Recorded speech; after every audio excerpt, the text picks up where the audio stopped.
Hello, hello, welcome. Well, John was here, but now he's gone. Welcome everyone. My name is Super Siri. I'm the dog. I am the dog. They ask what the dog doing? I am that dog. I stream Mondays, Tuesdays, and Saturdays. And today we're playing Ace Attorney. Very exciting stuff. I know I'm starting a little later than normal. That's because I was procrastinating and just out of focus today. But I'm trying. 94 minutes, 4 seconds. What? What does this mean, John? What does this mean? Yeah, but anywho, apologies for being a tad bit late today. I don't know. I'm trying to focus in on what's going on today. Don't mind that. That's trash. But yeah, I'm here now, so that's cool. I hope everyone's having a good day. I hope everyone's has had a good Memorial Day. For those in America, I don't know. This is really. Oh, wait a minute. Wait a minute.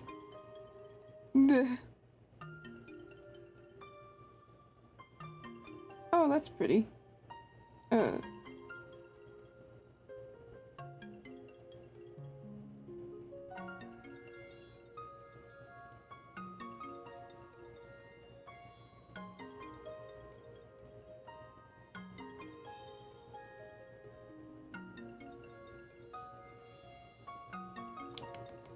Yeah, I hope everyone had a good Memorial Day, or has had one.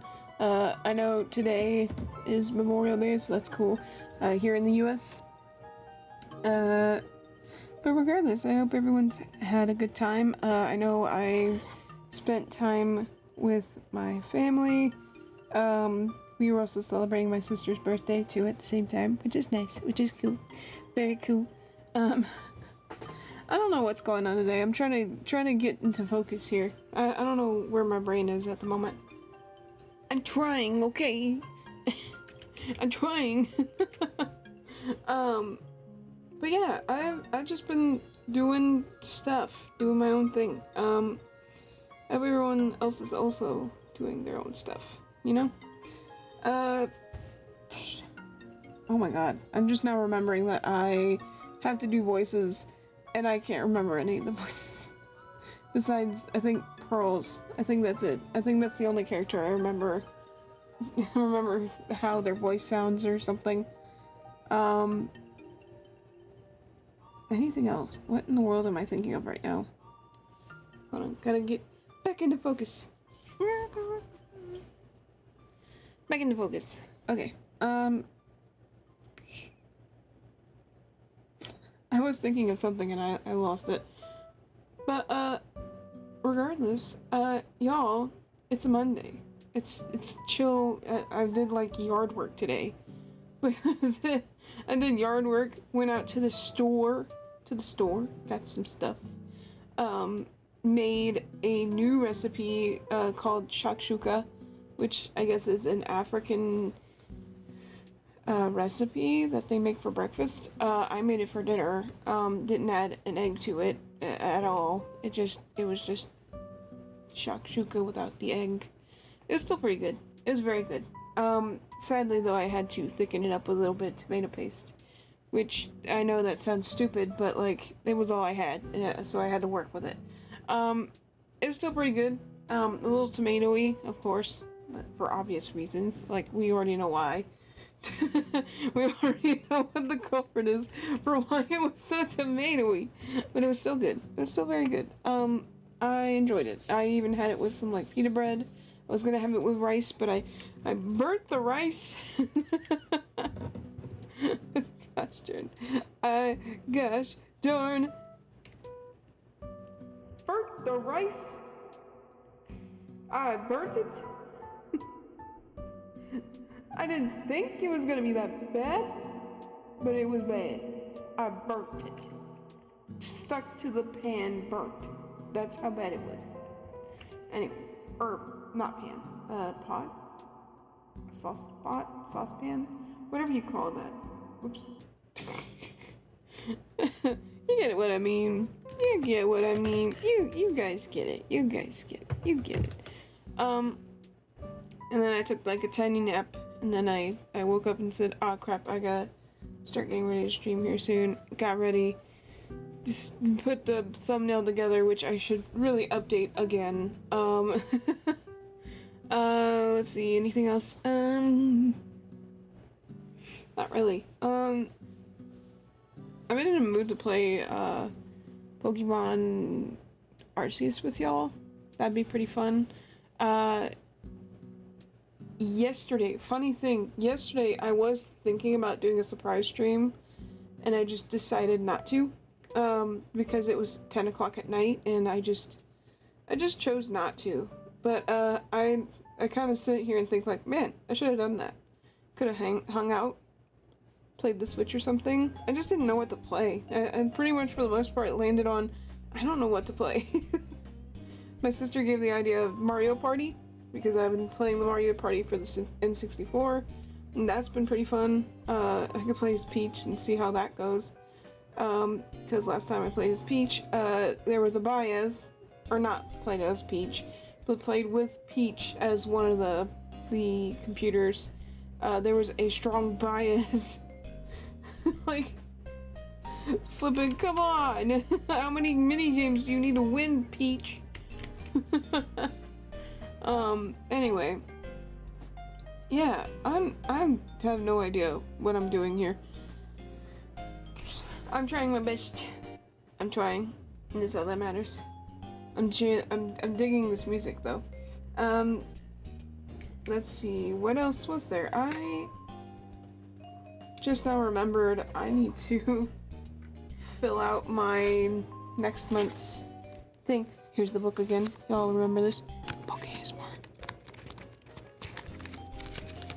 Wow, beautiful. I know, remarkable. Siri, you are flipping stupendous. Wow. You just did that. Of the things that you could do, you did that. Wow. Wow, Siri. Amazing. Enthralling, even. How you do it is beyond me. Wow. Wow. Siri, that was amazing. How did you even think that was a good idea? I could never. Well, let me tell you, dear children, I just do the thing. And then I sit there and question my choices.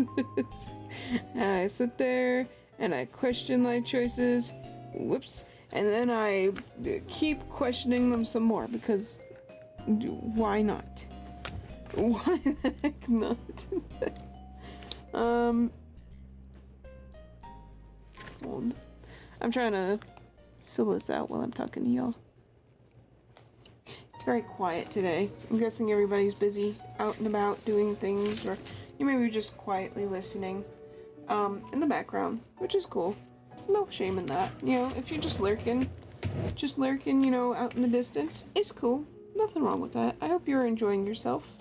I hope that I can give you a chill time, and I hope that we can hang out just a little bit longer and do whatever it is that we do during these times.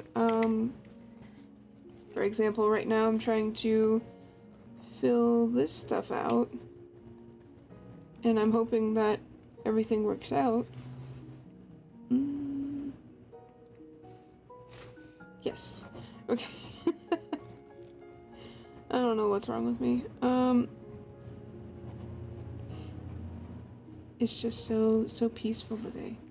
There's not really anybody talking, so wow, this pen, I got new pens and they're smudging really bad, which really makes me sad, because these are really cute pens, and sucks that they're doing this thing that they are doing.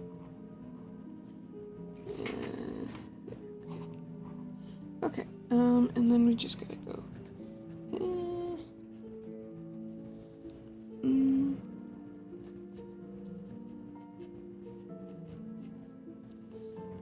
Okay. And then, oh yeah,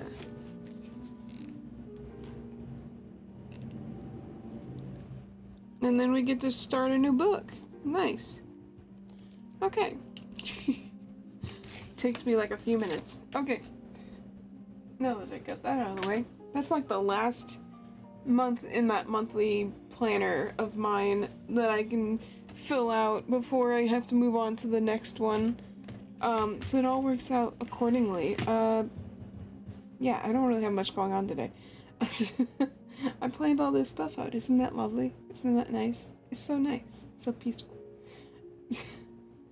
I don't know what's happening right now. I have no idea. I have no clue. Not one clue. Nope. Not a clue.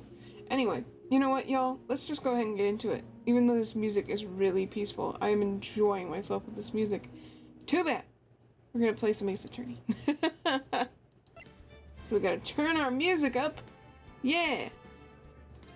Do do do do do do do.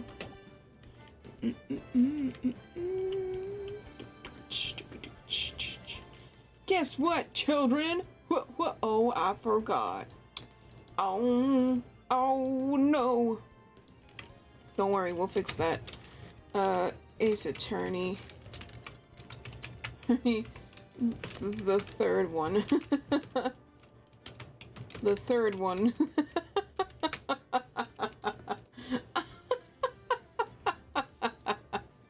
Oh man. Oh, what's going on with my chat? Oh, nothing. It's fine. I don't know what I'm doing. Okay. The third one. The third game, guys. It's the third one.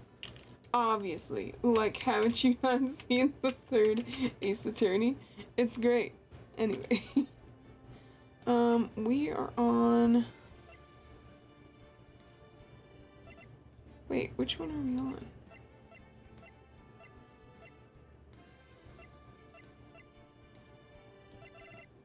Crap, it's been so long. Is it this one? Are we Lauren out here? Yes, we are. We're about to start here in a minute.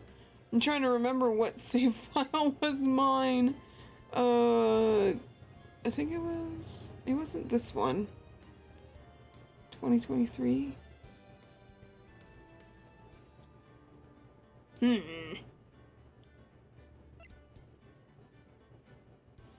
Was it this one? I think it was that one. Hold on a second. I gotta remember now. Oh no. Oh no. Okay. There's that one. Episode 3. And then there's this one. Okay. Okay, I think it's this one. I think. I really cannot remember. Let me look back on my last live. Also, welcome in, Sir Memes. I apologize. I'm being so doofy today. I don't know what's wrong with me. All I know is I'm a hot mess. Oh my god, I'm just now getting a wave of nostalgia there for a minute. We were at... What part were we on? Jiminy Christmas. Okay, so the last I see is that we were at some snowy bridge thing. So what was this? Oh, I'm so sad. I just remembered something. Episode 5, Bridge to Turnabout. Is that what we clicked on? I don't think that's what we clicked on. Dadgummit. It's been so long. Okay, here it is. No, it's not. Okay, we need to... Sorry, Dahlia. We need to load up a different file. Episode 5. There it is. Yep. There we go. Date, time, location? What? I just realized I'm really sad right now. We haven't, we don't have a police hat, which is really sad. I need to draw one. Ring, ring. Who could that be at this time of night? Beep. Yes. Oh, Edgeworth. Edgeworth speaking. Edgy, get up, it's an emergency. Huh? Larry, do you know what time it is? It's not Larry, it's Maurice. Maurice doing him. What? What? This is nothing more than a terrible nightmare. I'll just roll over and... Wait, don't hang up. It's an emergency. It's Nick. He took a really nasty spill. Well, it wouldn't be the first time, so... I'm not joking, his life is in danger. No! Edgy's boyfriend, no! What happened? Tell me. Talk about a guy with bad luck. He may already be dead. Why would you tell him that? Anyway, you gotta come back. You're the only one that can help. Miss Iris. My beautiful Iris. She needs help. Alright, I don't know what's going on, but I'll be there as soon as I can. I'm at the detention center. Please, hurry! Jeez, Larry. Beep. Well, that was a lot. I'm going back to bed. I wish Edgeworth would do that. Just click. Welp. Back to bed I go. It's been 1 year since I left the country. It's been 2 and a partial half months since I've been on Ace Attorney. I thought I wouldn't have to see him again for a while. Sounds like it won't be a pretty reunion, as if I expected anything to change. Ace Attorney. I've actually missed this game. February 8th, 2:19 p.m. Detention Center, Visitors Room. You're late, Edgy. What took you so long? I don't want to hear it. I chartered a pirate jet to come as quickly as I could. Well, you should have chartered a faster one. Anyway, just listen. Something happened to Miss Elise, and Nick's, Maya's, and Iris's bikini. Huh? Say something, Edgy. Before I came here, I stopped by the hospital and paid Wright a visit. I believe I have a better understanding of the situation than you at this point. Wait, are we playing Edgeworth? The murder victim was the picture book author Miss Elise Dunim. What? What? I forgot about this. She was found by Wright and the head nun. The suspect is the temple's younger nun. Ah, yes. Okay, it's all coming back to me. Then later, while Wright was crossing the bridge, it broke and he fell into the river. The hospital says that he'll need at least 2 days of bed rest. Yes, that's right, you got it.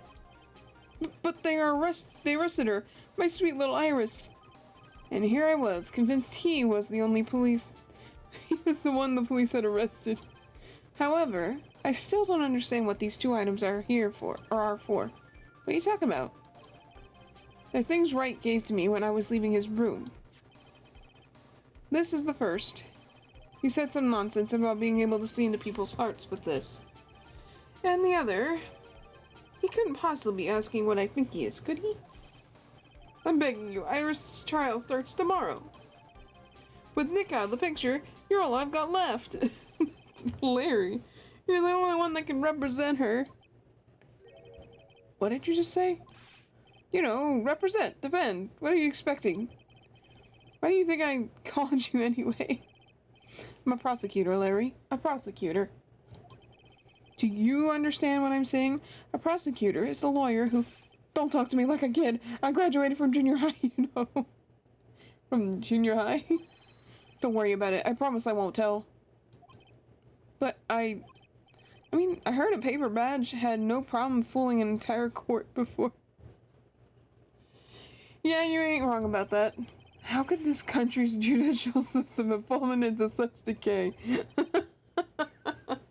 Please, Edgy. At least listen to her. Listen to Iris' side of the story. So Wright wasn't joking. I was checking to see if I could see my mouse. So Wright wasn't joking when he gave me this badge after all.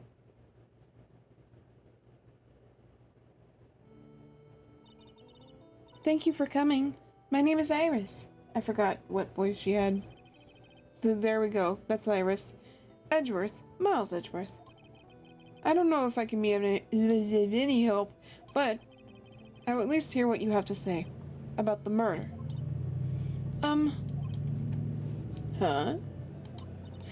Mr. Wright, how is he? Mr. Loris said that he might even die. Serious super attorney. Welcome in, incognito. Ow, ow. Welcome. Siri, super attorney. Oh, I got a very super attorney apparently. Siri, Loris, Siri, Loris. Said that he might even die. Fortunately, he'll be fine. Larry, you moron, how could you say something like that? He was badly bruised when he hit the water, but otherwise he's unharmed. Thank goodness. But he caught some kind of nasty cold. A cold? He's running a high fever and is drifting in and out of consciousness. Oh, poor guy. That sucks. I must be imagining things. This woman, I feel like I've met her before.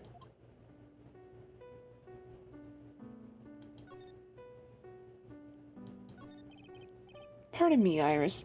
I would like to ask you something if you don't mind. I have the distinct feeling you and I have met before. It must be your imagination, Mr. Edgeworth. After all, I hardly ever leave Hazakura Temple. I was trying to figure out how to say that. Hazakura Temple? What's that? It's a place where those who wish to boost their spiritual power come to train. You need to undergo some very difficult training to release your inner spiritual power. Spiritual power? Did you go to that temple for that reason as well? No, I don't have any spiritual powers. I don't even need them. I don't need them. In that case, what are you doing at that temple then? I've committed some sins. Sins that I need to pay for. That's why I'm here, and why I continue to train, to purify my soul.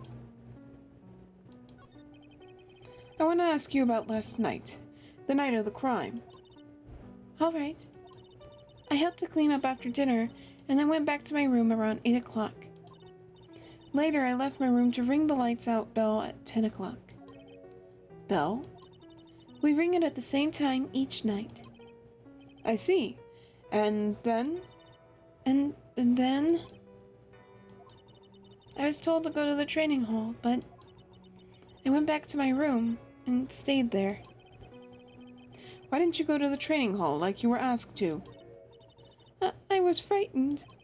Frightened? By what? So I just stayed in my room and meditated until the murder happened.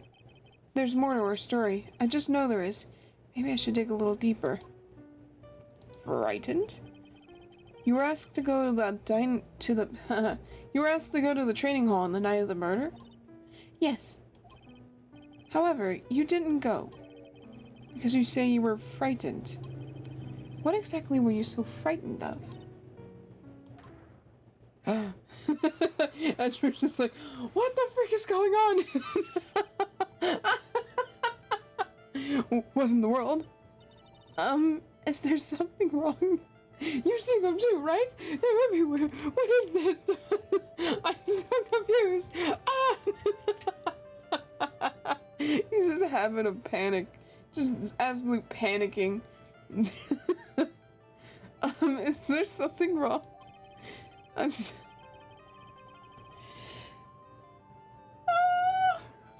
I'm sorry, it's nothing. It looks like she's not aware of them herself. These must be what Wright was talking about. The Psycholox. Psycholox. I believe he said that I need to present this Magatama item to do something.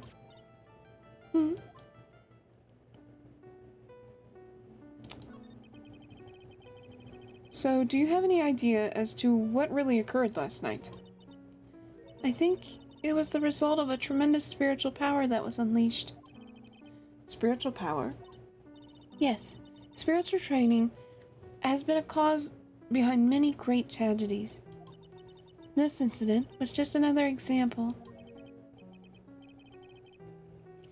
Iris, I'm sorry, but I can't accept that. I'm a man of science. I don't believe in spiritual power. Yes, I understand. Most people don't. And I am certain that the thing that killed the victim was a human. So please answer me this simple question. Were you the one who killed Elise Dunim? No. I'm not the one who took her life. Those cycle lock things aren't appearing. I suppose that means I can believe that she's not lying. Huh. What's wrong? I can't believe what I'm thinking. And here I just finished saying that I don't believe in spiritual power. It appears that that's about all that you can tell me. Wow, that sentence is rough. It appears that's about all that you can tell me. Thank you very much for listening to my story. I visited Wright at the hospital before coming here. He asked me to take care of you. Me? Yes, at the trial tomorrow. He asked me to defend you. If Mr. Wright has that much faith in you, Mr. Edgeworth, then I will gladly entrust my fate to your capable hands. Before that, I have one question. Yes. Do you know Wright? Why do you ask that? Whenever you came up in our conversation, he would begin to act a little strange. Mr. Edgeworth, what is Mr. Wright to you? He's my boyfriend. It's just like, it's not nothing serious, but like, also like, it's just a thing, or like we're looking into things. Don't worry about it. It's complicated. He's a very dear and indispensable friend. Sure, Edgeworth, sure. It was 5 years ago. That's when I deceived him. You deceived him? I heard that he was in a lot of pain afterwards because of what happened. I know what a weak person I am. That's why I thought it was best if he never saw me again. I wanted him to just forget about me without learning the truth. What? Well, if you ask me, Wright is still suffering, and until he learns the truth, I don't think he will ever be able to truly recover. Iris, it's not too late. You should go to him. Tell him the truth. I'll defend you, but only if you agree to that one condition.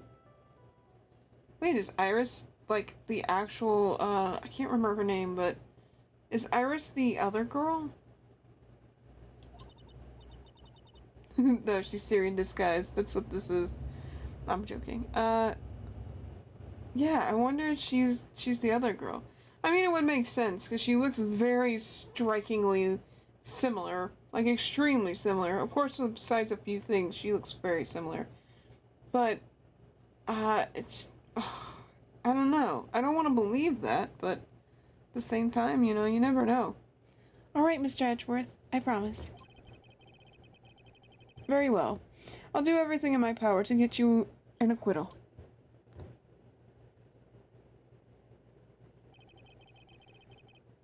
That's enough. What? That's enough information gathering for now. I should head to the crime scene. What information gathering? We haven't done anything yet, man.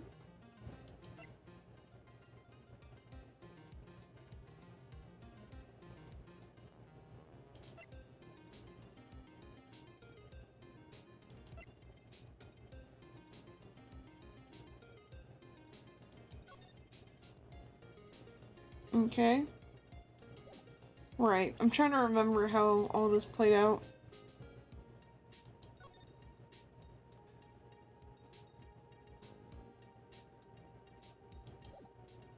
Oh yeah, I forgot about the one lady. I'm trying to take everything in that I forgot about. Okay. Okay. So I'm gonna move to the suspension bridge. Oh dang. Oh dang. I think they even moved. I think they even moved Heavenly Hall. It sure is cold, alright. So this is it. Dusky Bridge. Oh wow, it's you, Mr. Edgeworth. Oh, it's... Oh my god, I gotta remember how to do Gumshoe's voice again. Detective Gumshoe. Long time no see. It's been around about a year. It's been about a few months. Or has it been longer? It's been so long. It doesn't matter. Oh. It doesn't matter, Detective. What does matter is why you're shuffling around up here. Oh, ouch. And there's that sharp left jab. Well, I'm happy to see you anyway, Mr. Edgeworth. Let me guess. You were transferred... Oh, what? Let me guess. You were transferred by HR to the local precinct. A wise decision. The vast amount of nothing up here should be quite easy to guard.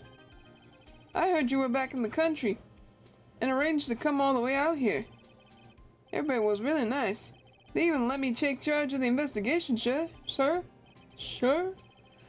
Gumshoe indeed. Like gum on your shoe, he's impossible to get rid of. Oh, come on, Edgeworth. Oh, come on. Come on, you'd be sad if he wasn't in charge of the investigation. You'd be so sad. I'm supposed to report on the details of the crime scene, sir. Anyway, here I am, Detective Gumshoe, reporting for duty. Great. Thank you, Detective. I thought Prosecutor Gatto... Got it? Gatto. You guys said it was Gatto, right? Professor Gatto was gonna get here before me. That guy's a real mystery, I tell you. I forgot about Gatto. Oh man, I miss Gatto. I totally miss Gatto. I forgot about him. I totally forgot about Gatto. I miss the guy. Alright. Tell us what you know, Gumshoe. I just got back in the country, so I don't really know much about the case. It's simple. Well, simple it is, as simple does, as they say. Oh, you got no idea how much I've missed that biting sarcasm of yours, sir.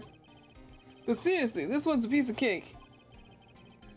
There's a witness that saw the whole thing. A witness? Yeah, that bikini lady. The bikini lady? Bikini lady? Here on this freezing cold mountain? Well, you should talk to her yourself if you want the details, sir. I may have to talk to this bikini lady. I mean, decisive witness myself. What's with the bikini lady? So this is the bridge that Wright fell through? Yep, I can't imagine being that reckless myself. Look before you cross, is how it goes, right? Or was that leap? And, is there something on the other side? Yeah, some old building they call the Inner Temple. But we can't get over there without a bridge, sir. What? Nobody lives there, so it's usually not a problem. Someone was at the Inner Temple doing some training and now they're stuck here. Yes, I heard that from Wright. It's Maya Fey. Oh no, her again. Are you sure she's not part of the case, sir? No, it's probably a hoax. Anyway, the air is really turbulent right now, so we can't do an aerial extraction. No one's gonna be able to reach the Inner Temple until tomorrow, sir. Will she be why can I not speak today? Will she be alright in this cold? So how did this bridge burn down anyway? We're almost 100% sure it was the lightning. Lightning? Lightning? Well, first let's talk about Gatto. Let's talk about Gatto. So, who is this Prosecutor Gatto? I've never heard of him. Oh, let me tell you, Edgeworth, he's a man of many. He may have one interest, which is coffee, but you know what? He sure is one cool dude. I don't know where I was going with that, but you know what? There you go. Yeah, he's a new guy. Sup? New guy showed up after you left the country. He's a complete rookie, but nobody can say a bad word about the guy. What kind of man is he? Just became a prosecutor recently. He's good, sir. But he's good, sir. Real good. Ow. If he's so good, how is it that I've never heard of him? Is he the lead prosecutor on this case? You bet he is. After all, you know who is right in the middle of it. You know who? Phoenix Wright, of course. Oh, hey. Oh, hi, it's me, Phoenix Wright. For some reason, Gatto has really got it in for Mr. Wright. Oh? Yeah, he seems to have some kind of grudge. And what would be the cause of this grudge? I don't know. Maybe he made fun of his mask or something. None of this is making any sense. I'd better look into this Gato myself. You're telling me the bridge caught on fire due to a fluke bolt of lightning? Yep, last night it snowed for the first time in 3 days. It's a little unusual for lightning to occur during a snowfall like that. But according to the weather data, lightning definitely struck. Had this sneeze coming and it's awful. I see. This is a very detailed weather report. Almost too detailed.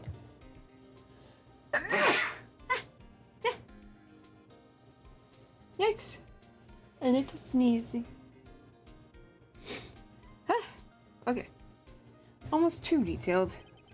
It even has the exact time that the lightning struck the bridge.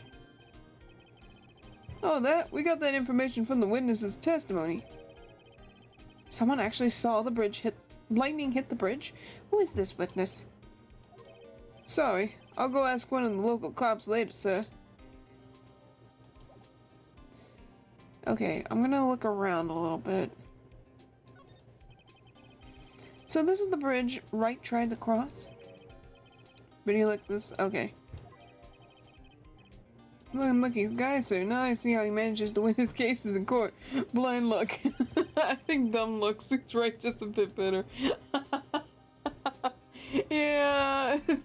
Have you ever seen the flipping animation someone made where it's just flipping Phoenix Wright with a bunch of like string wrapped around pictures and stuff? He's like, okay, the case is tomorrow.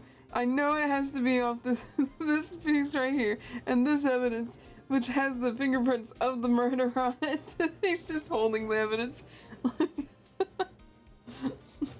I'll have to send it or something. Maybe I'll send it to the Discord later, but it's so funny. It just... Sorry. It's just like flipping.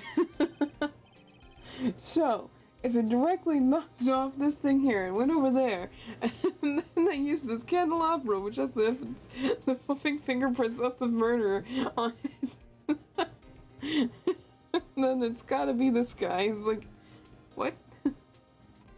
Hey, it's a public phone. You don't see a lot of these anymore. That's true. Since we've got one here, why don't we take a photo as a memento? Well, sure. Why not? Oh, darn it, I don't have a camera with me. I'm gonna go buy a disposable camera. I'll be right back, sir. What's so special about public phones, and why is he so fascinated by them? Cool. We'll just keep looking around. Some VT prints. VT prints! Some letters are widely engraved into a roughly cut boulder. Dusky Bridge. It certainly is an appropriate name. You need to get some glasses, Mr. Edgeworth. That sign says Dusty Bridge. I can see how you read it wrong, though, sir. You're the one who needs glasses, detective. Try reading it one more time. They need the silence for this.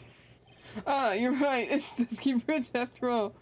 Ah, Gumshoe. Never change, man. I guess whoever wrote this made a mistake. Thanks, Gumshoe. There's a little shack down the way called Heavenly Hall. A shack? It's like a run-down doghouse for losers that can't bear the freezing drafts of the wind. Kinda reminds me of my apartment, sir. Gumshoe, what? Oops, I'm sorry. I don't even know how to pull that up. Giving a hovel a great name is a crime itself. I'd call it false advertising. By the way, the name of my apartment complex is Compton Castles. That's not such a great name, if you ask me. Well, it's not such a great apartment either, sir.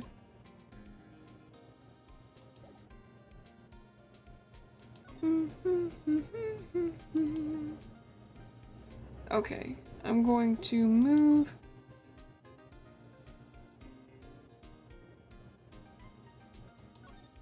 There we go. February 8th, Hazakura Temple main gate. Yo, Edgy, what took you so long? I'm so cold, my brain's turned to sherbet. It already is sherbet, Larry. I knew it was a mistake to race back to this country. What do you mean? Right is going to be fine, and the case itself isn't anything unusual. And I find myself taking a request to defend a woman accused of murder. Hey, wait a sec. Hold on. Hold it. Objection. Hey. What's going on here, Mr. Edgeworth? It's hard to explain, but one thing led to another, and... What kind of lame excuse is that? And you call yourself a defense attorney? Prosecutor Edgeworth is a prosecutor, and that's why he's Prosecutor Edgeworth. Prosecutor Edgeworth, defense attorney, just sounds plain old weird, pal. Right, Prosecutor Edgeworth? Right, Prosecutor Edgeworth? I'm not sure what role I'm supposed to be playing anymore. Dude, Edgy?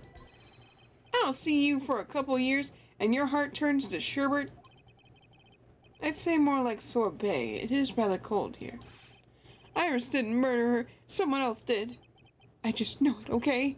Just trust me on this one. Ever the romantic, aren't you, Larry? Nevertheless, I'll do whatever I can to prove her innocence. At least until I pass the baton on to Wright, that is. Dang. Man, I'm telling you, Iris is cute. Right, Edgy? You think so too, don't you? You worry me, man. Larry is very a concerning guy. What's wrong? Why are you so quiet? To put it simply, your comment has me highly concerned. Could it be that the reason you think she's innocent? Come on, a girl that cute can't possibly be a murderer. I was right after all. I should never have come back. No, don't worry. I see things for how they really are this time, honest. If I had a penny for every time he said that. It's just that, well, Iris is a delicate flower. You can't force things too much, you know what I mean? Huh? I have no idea what you're talking about, Larry. Oh, forget it. I didn't say anything. What? Larry, what are you trying to say to us, sir? Larry, where were you and what were you doing on the night of the crime? Larry? What? Don't tell me. You think I might have done it? What? Get lost. Go back on your chartered jet and get out of my sight, you creep. And I hope your flight crashes and you die. And Schwartz just like, well, first off, rude. Second off, just one more time. On the night of the murder, where were you and what were you doing? Wow. As I suspected, Psycholux. Sorry, man, you know me, I just don't remember. My short-term memory is a wreck, dude. Sure.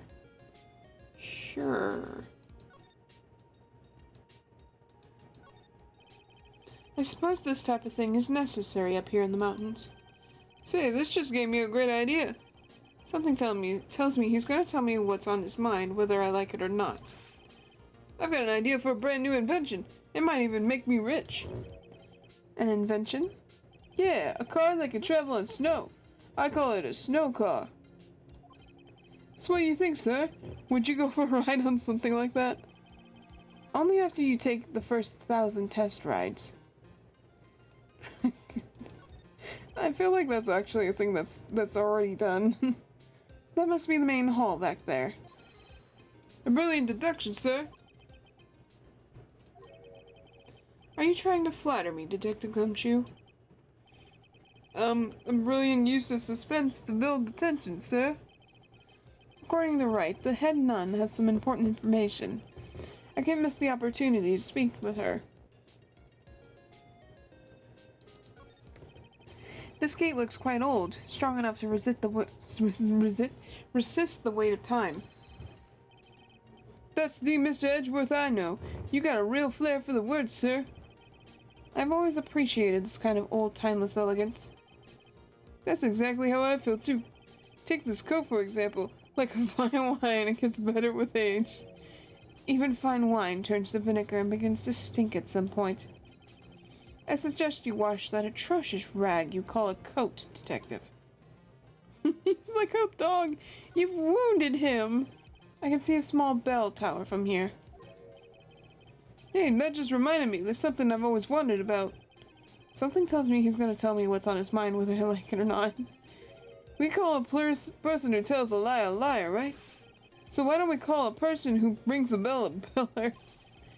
A truer for a guy who tells the truth. Oh man, I'm not going to get any sleep tonight.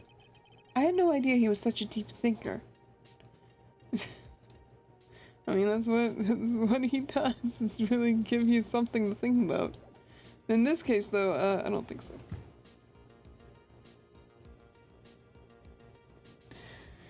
Let's see. Let's move to the main hall. Was this always like this? I don't remember it being like this. February 8th, Hazakura Temple, main hall.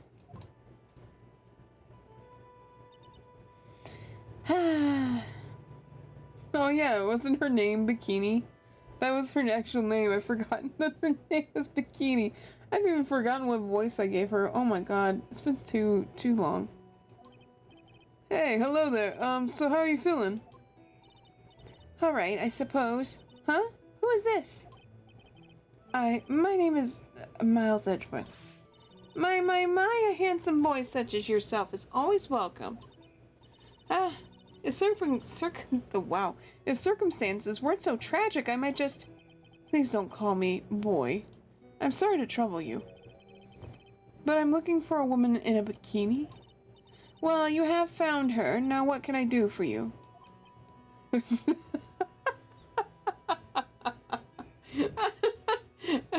Just like... What? I'm sorry, what? I'm sorry, but I don't see any bikinis. If you ask nicely, I might give you a peek, boy. Mr. Edgeworth, this is the head nun, Sister Bikini. She's the witness. Why didn't you tell me that earlier? This is exactly why your salary keeps getting cut. Some exhausting growling in princess. Oh no, gumshoe. Oh no. I forgot about that. Edgeworth was just sitting there like... Edgeworth was sitting there like... Deduct... Anything else I need to deduct on? The salary is getting lower and lower. So, what's the latest about my beloved Iris? Well, first, I want to hear what you know. We need to talk, lady. First, I'd like to ask you about last night. Well, last night, we had an acolyte here for training. After dinner, the two of us went to the training hall in the inner temple. She must be talking about Maya. Approximately what time was that? I suppose it was about 9 o'clock when we left here. Training lasts all night long. It's extremely exhausting. The channeling dojo's head nun must be in attendance at all times to keep watch. Wow, you're right. That does sound exhausting. Detective, this is no time for flattery. Sorry. Sometime around 11 o'clock, you witnessed the incident in the courtyard, but your duty was in the inner temple. Why did you come back here? The way you're staring at me, I'm starting to get the goosebumps. I'm starting to get goosebumps myself, but for a decidedly different reason. Oh, you get the chills pretty easy, don't you, Mr. Edgeworth? What you saw? Alright then, I'd like you to tell me exactly what you saw in the courtyard. It must have been past 11. No, I can't say it. It's too much for my poor heart. Hey, calm down, lady. Let go of my tie. I saw two people, though. I saw two people. One of them was lying on the ground. The other one was stabbing her from the back with a sword. Did you see this criminal with your own eyes? I didn't want to believe what I was seeing, but it was Iris.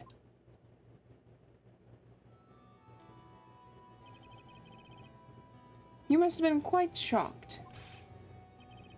Of course she was. Trying to... What? Try putting yourself in her shoes. It'd be like if you were stabbing Mr. Right smack in the middle of a courtroom. And if I happened to witness it from the witness stand, I'd be pretty shocked too. I know it sounds insane, but that's what I saw. And when I finally realized what I was seeing, I screamed and then I passed out. Unfortunately for us, her testimony seems to be pretty solid.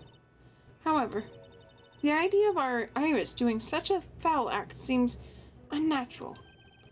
Unnatural? The girl I know simply isn't capable of this sort of foulness. I wonder what she means by that. What does she mean by that? As the head nun, it's your duty to stay with the acolyte at all times, correct? Yes, that's correct. I know I may not look strong, but the truth is, I've got a bad lower back. Oh, I know I may look strong, but the truth is I've got a bad lower back. A bad lower back. Yes, it's especially bad in the winter. So bad that I can't even lift a bucket. Do you remember how cold it was last night? My bad back felt as stiff as frozen glass. I just wanted to take a nice hot bath to ease my aching back. That's why I returned to the main hall. So you left the disciple all alone. Don't be ridiculous, I would never do that. That's why I ordered Iris to the inner temple after she had to ring the bell for the nights. Why can I not read all of a sudden? For the lights out. Yes, but she never went into the inner temple, did she? So did this head nun actually see Iris there? I think I'd better try to get some more details. So who is this acolyte that has to train at the inner temple? Her name is Maya Fey. I treated her very badly, I'm ashamed to say. And after she went through the trouble of signing up for the special course. Special course? It's a training session where you sit on the block of spirit ice and chant 30,000 times. You don't mean to tell me she's still doing that over at the inner temple, do you? No, of course not. You don't have to worry about that one little bit. Last night, we still hadn't started the training session itself. Whoa, what happened? Well, that's good to hear. Oh, dear. There's one thing I forgot to tell you. Oh, I don't think I like the sound of this. I'm gonna move this. Do you know that small girl? I believe she's Mystic Maya's little sister. Maya has a little sister?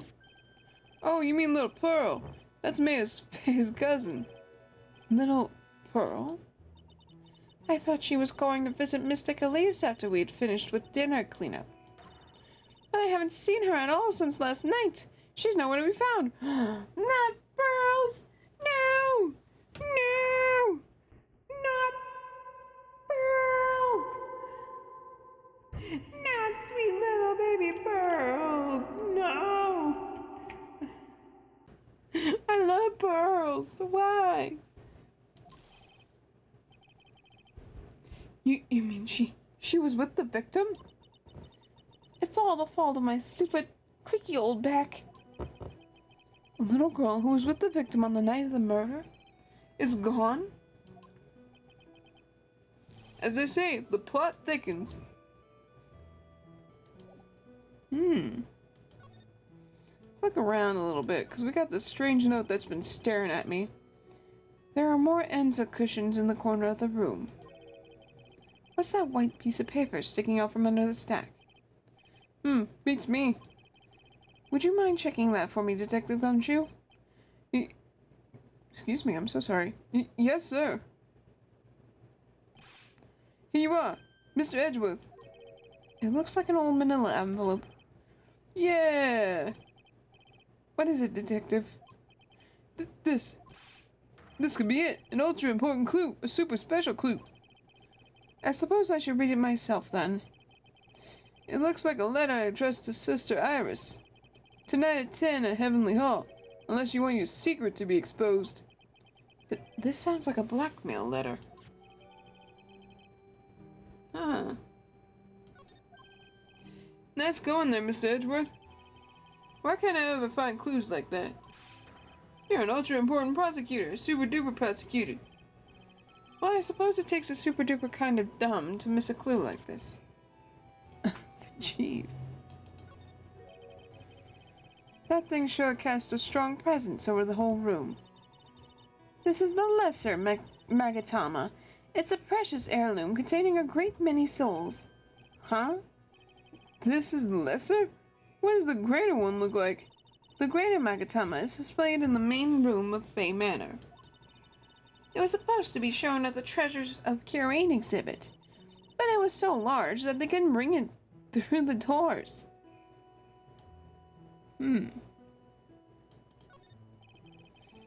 There's flowing script written everywhere on the walls.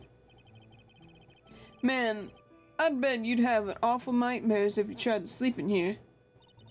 This is our main hall, so it's protected by a variety of magical spells and charms. They're all designed to prevent evil forces from entering. So if I sleep here, the Oogie Woogie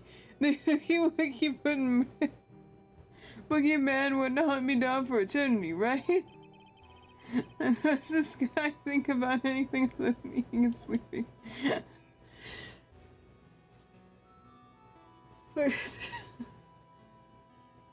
Oh my god. Just come true, just like the big bad scary man comes to get me. Edgeworth, will you read me a bit of sir, please? Oh my god. Oh, it's a warm cat box. Where are all the cats? What? It's called a hibachi. It's for heating the room. Oh, look at all these ancient straw frisbees.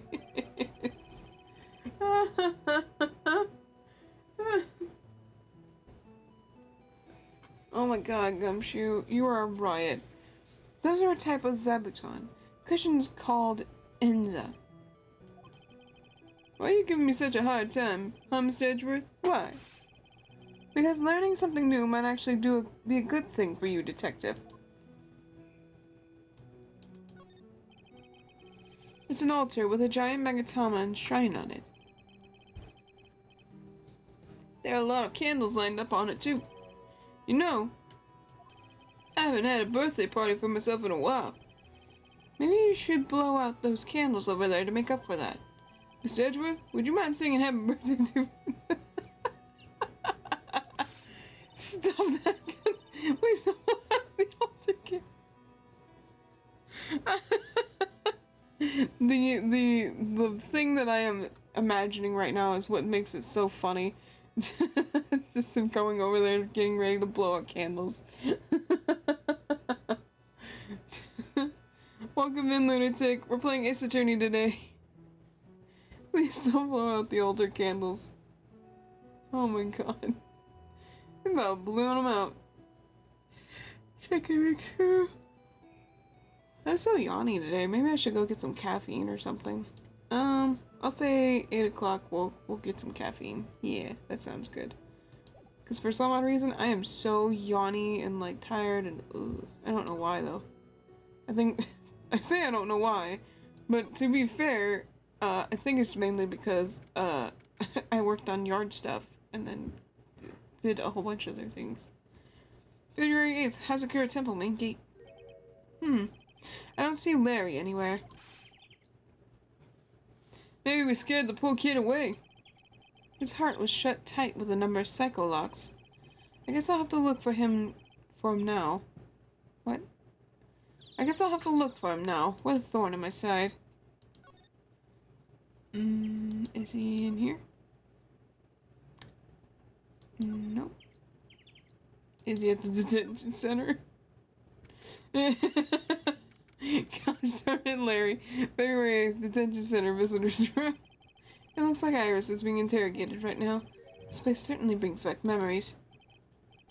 Oh yeah, come to think of it, you got thrown in here once too, didn't you, sir? You know what? I've never been in jail a single time. I should think it's hard to land in jail when you're so harmless. That's true. Yes, I could see him not being in jail. Yes, well, if you're in jail, you don't have to pay for your own meals, you know.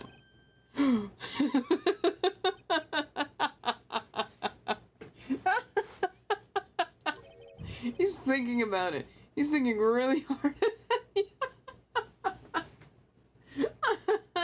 Don't get any funny ideas, detective. Too late, I already did. I already came up with like 5 plans to get in jail. In any case, I guess I'll have to come back here later.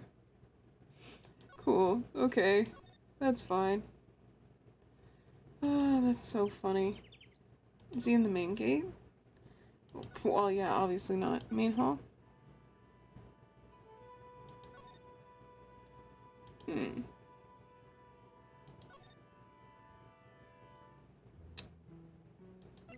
Oh. I didn't even think about it. But, also, have we been over here before? February 8th, Hasakura Temple Courtyard. And this is where the murder took place, sir. Other than removing the body, we left everything else untouched. Thanks, detective. I'll just take a look around. It looks like the police are still investigating. Oh yeah, by the way, I thought I'd better ask, just to be sure. Are you really going to defend that nun, Iris, at the trial tomorrow? Yes, I will. I gave her my word, and now I must follow through with my commitment. Well, in that case, I've got to be careful. Gotta make sure I don't leak the prosecution's whole investigation. Don't worry about it, detective. Just keep your mouth closed, and I think most of it will flow out on its own. You got it, sir. I'll make sure it flows out like a water from a tap. Yes, you do that, detective. That's not much. How much has your running spout leaked over the years? Oh, man. Okay. Let me look around.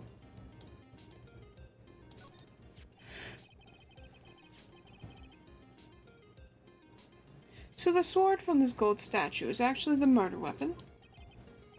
It sure is. It's called a shito. By the way, nasty piece of work, sir. There's still blood on it. I suppose this is the victim's blood? Yep, it's all over the blade. Speaking of all over the blade, there are fingerprints all over the hilt of this shito, too.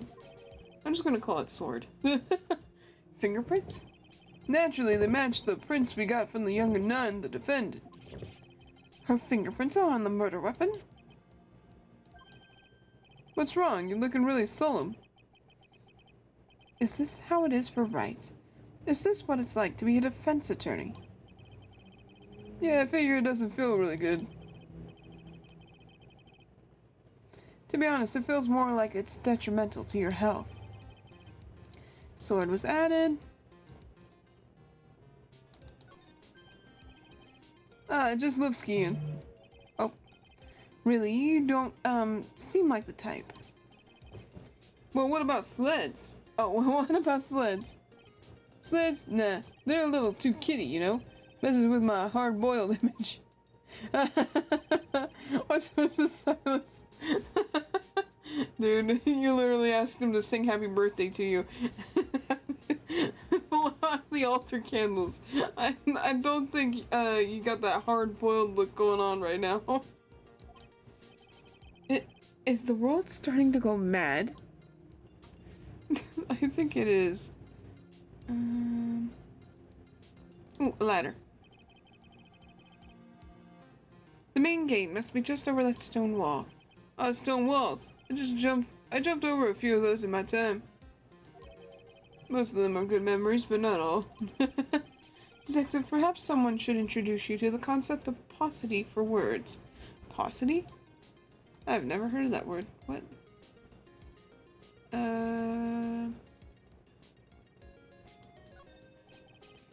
It's a lantern. I suppose they light it at night. There's something elegant about a light up fire. At the end of each month, I always like to relax in my room by candlelight. Detective, can you not afford to pay your electric bill?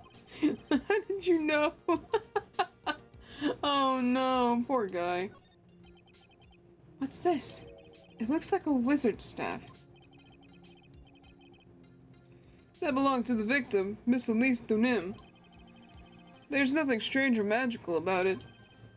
Oh yeah, listen. This is just between us, okay, sir? Yes, what? This is top secret stuff. Don't tell anyone. Don't tell anyone about this. Alright. Truth is, when I was a kid, I wanted to be a wizard.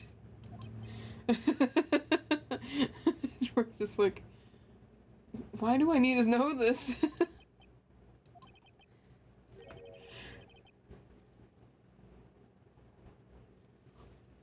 That's it? That's what you wanted to tell me? That's it. This staff was made from a very strong kind of wood. What about fingerprints? Were there any on it? Just the victims.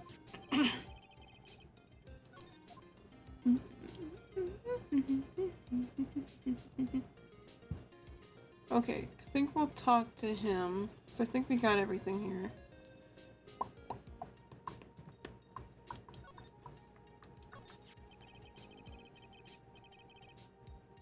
The victim of the famous picture book author Miss Elise Dunim.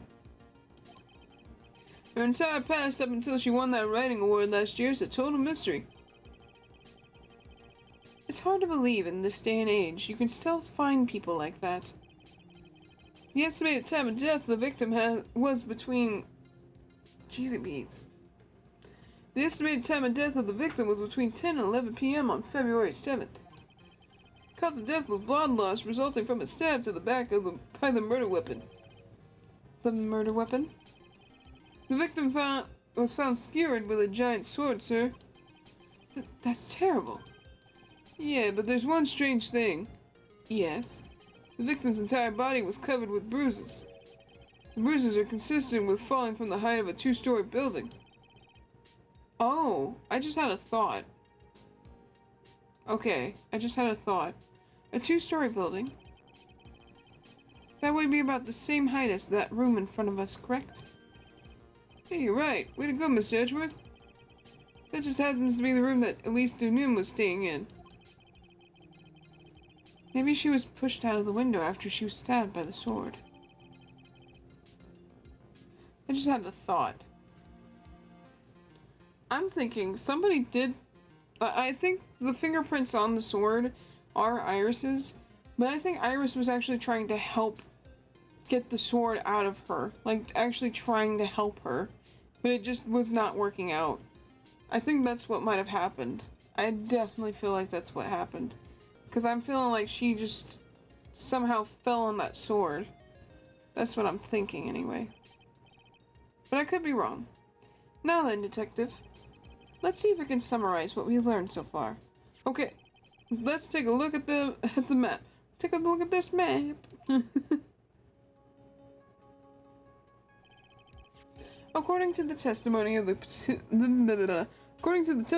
Sister Bikini, the head nun. Oops. Right after they'd finished dinner, she and Mayor Faye headed to the inner temple.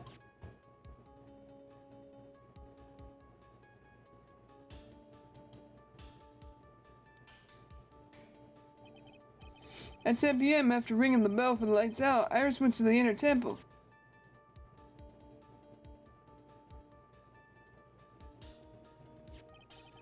When she got there, Bikini had her take over. When she got there, Bikini had her take over while she went back to the Hazakura temple.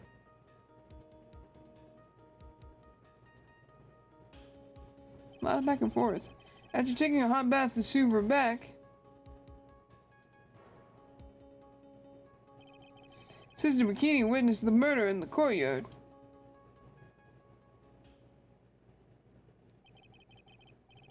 If you want more details, you should ask Bikini herself in the main hall. The inner temple, huh? I'd like some more information about that place. The trial begins tomorrow. Who's the prosecutor? Pretty sure it's that Gatto guy, but nobody can get a hold of him, so they're looking for a replacement. What do you mean? It's really weird. All of a sudden, no one can reach him. I wonder if the rumors are true. Maybe since Mr. Wright caught a cold and won't be defending, he just lost interest. I intend to appear in court in the role of a defense attorney. However, I would be quite unhappy if it came out that I'm actually a prosecutor. Yeah, I can see why, but I'm not the one you have to worry about. I think the real problem is going to be that judge. Yes, he certainly would remember my face, even after such a long absence. That's why I requested that another judge preside over the trial tomorrow. We've only met each other once. There's a good chance he won't remember me at all. Yeah, but what about the prosecutor? Everyone in the prosecutor's office must know you. Wouldn't be a problem if someone there made a big stink, sir? There's no need to worry. Pulled a few strings and arranged for a prosecutor of my own choosing. Wow, Mr. Edgeworth. I had no idea you had such a powerful string to pull. Like, really? That's a lot of strings you'd be pulling, Edgeworth. What the heck? What is this inner temple? What is this inner temple that Maya is supposedly training at? According to Bikini, it's an old building they use for training the acolytes. It's on the other side of the Dusky Bridge. The bridge that burned down, huh? Is there anything else on the other side of that bridge besides the inner temple? Nope, not a thing. Nothing? The other side is surrounded by cliffs on all sides. I can't speak today. In a way, it's kind of like a little island out there. So the only thing there is the inner temple. I hear it's not the kind of place a person could survive in. Please be alright, Maya. Dang. That's kind of worrying.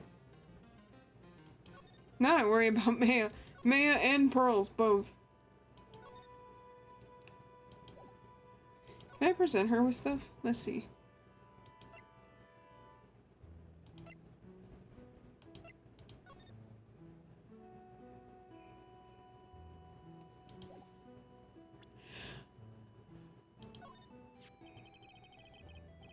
Do you know anything about this old crumpled up letter? Is that addressed to Iris? Yeah, but clearly says to Iris on it. In big bold letters. Wow, I know I can't read that well, but dang. I can't believe it. That girl doesn't have any secrets from me. Ah, so Sister Bikini didn't know anything about it.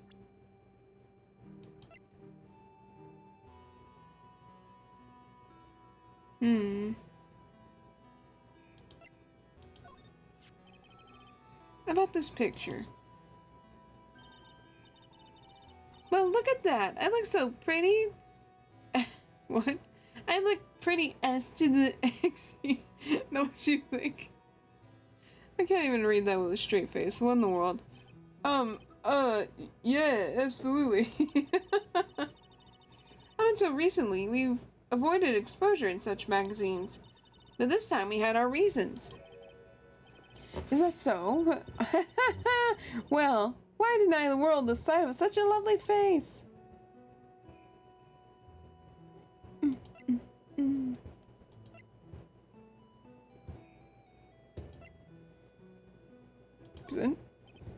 About this here. Let me see. Well, as you may know, in order to see reality for what it truly is, we strive to break our attachments to much of the transient material realm. I guess you could call me an immaterial girl.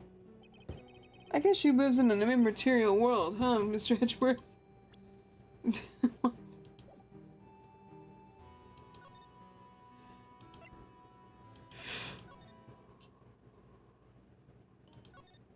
Man.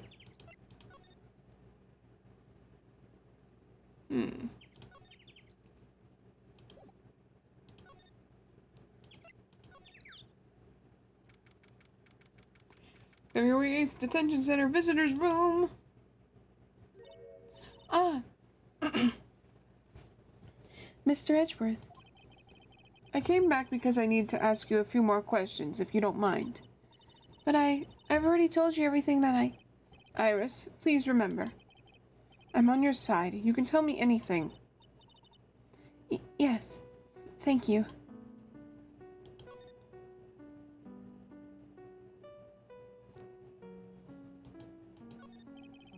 I just finished speaking with the head nun of the Hazakura Temple. She testified very clearly as to what happened. She said she saw you stab Miss Elise Dunem with a sword. And one other thing. She said that when Maya Fey began her training at the Inner Temple, you were there as well. What? When I spoke with you last, you claimed that you never went to the Inner Temple. And yet Sister Bikini says she met with you at the Inner Temple that very night. But I didn't go there. I didn't go to the Inner Temple last night. It looks like she's unwilling to tell me the whole truth. I wonder if I'll find the answers I'm looking for if I break those cycle locks. Well, only one way to find out. Here we go. Take that! I was frightened. Oh boy, this should be fun. Since I've been handed this case, it is my duty to dig up all the answers, understand? Yes, sir. The smallest flame can sometimes bathe a case in a whole new light. In my years in court, I've seen it happen over and over again. Ow. Sorry. Hold on one second. Okay. That's why I'm committed to searching until I have those answers. Now then, is it really true that you didn't go to the Inner Temple last night? Yes, I swear. I already told you that. Yes, you said you didn't go because you were frightened. That's right. If that's the case, then the obvious question is, what were you so afraid of? Iris, I wonder. Is this what frightened you so much that you couldn't even leave your own room? Right off the bat. I found this in the main hall. It is addressed to you. That's... Well, Iris? Oh, why? Why are you glaring at me like that? You are scared of the blackmailer who wrote this to you, isn't that correct? Was it the evidence or the power of my glare that broke that lock? Oh well, I don't suppose it matters either way. But Mr. Edgeworth... Yes? I thought that letter was just someone playing a prank on me. A prank? Well, yes. After all, even if I did have a secret, there's no one to tell it to that would cause me any grief. I wonder about that. Sister Bikini is like a mother to me. I would never hide anything from her. No, you may not have anything to hide under normal circumstances. However, last night was different. Unfortunately, I don't know the exact nature of your secret yet. However, whatever it is, there's one person you didn't want your secret told to.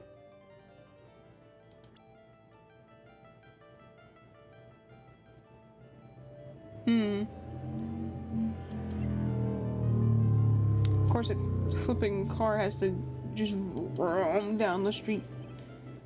I don't think it was.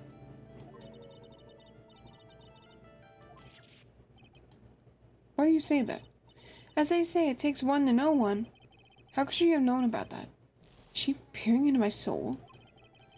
It's true that there is a deep-seated darkness in my heart. However, the only way I can get rid of it is to fully uncover the truth. You mean the truth behind my secret? Unfortunately, I don't know the exact nature of your secret yet. However, whatever it is, there's one person you don't want your secret told to. Is it...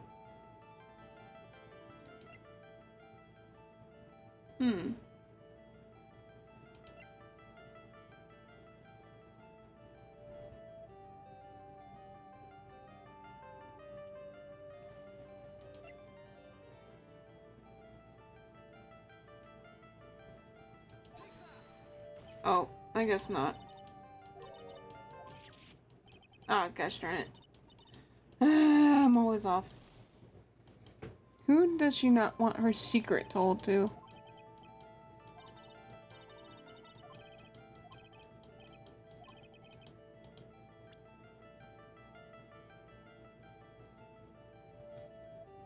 Hold up.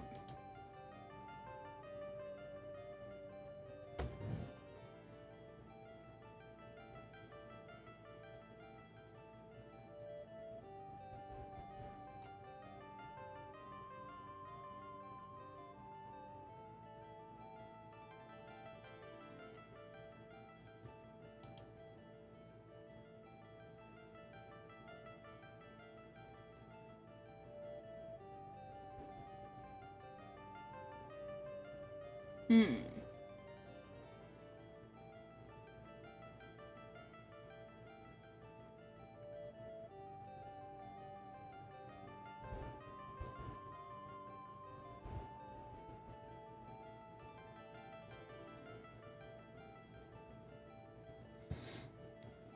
Hold on, I'm looking.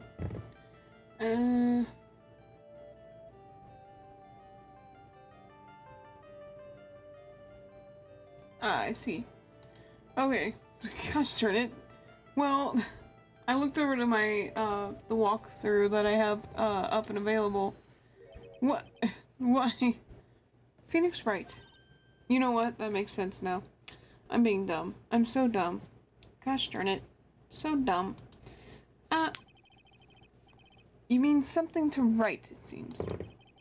And I can tell he holds a special place in your heart as well. That's why you didn't want him, of all people, to know your deep, dark secret. Well, what do you have to say? I should have expected as much, especially from a friend of his. Ooh? Ooh? After dinner, this letter was waiting for me in my room. As I said, I was frightened by it. What is this heavenly hall the letter mentions? It's a small mountain shack at the base of the dusky bridge. A small shack, huh? It's more like a broken down shack that no one would ever want to go near. Where is it on this map?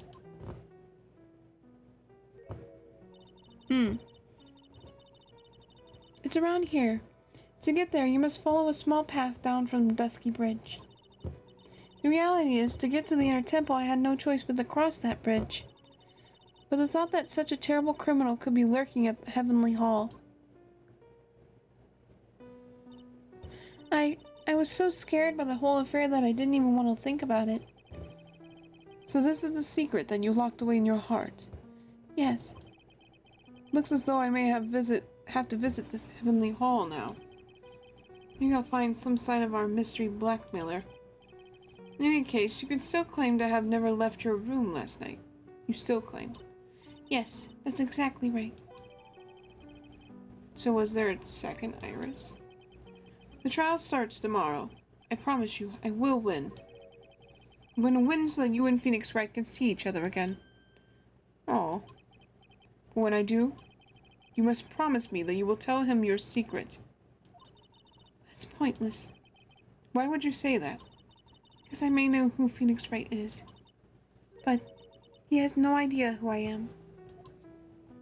Oh no. Oh no. Ow! Okay, so we need to go to Heavenly Hall.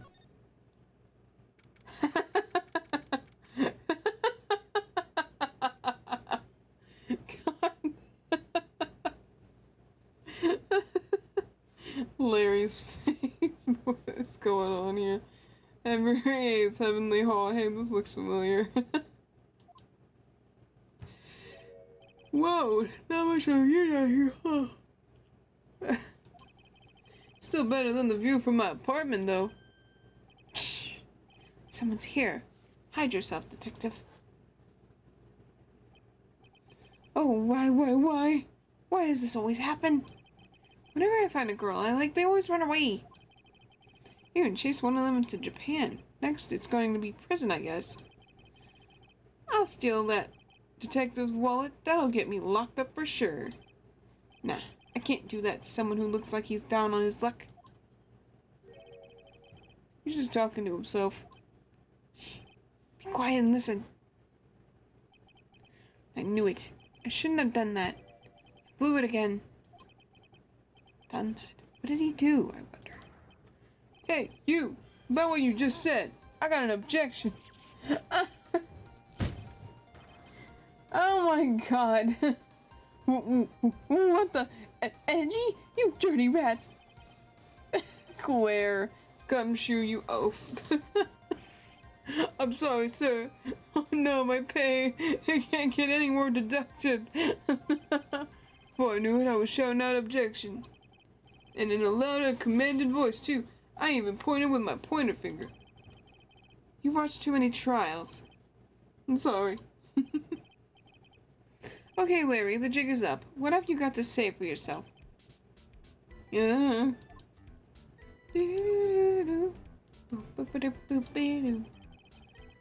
What is this little shack, anyway?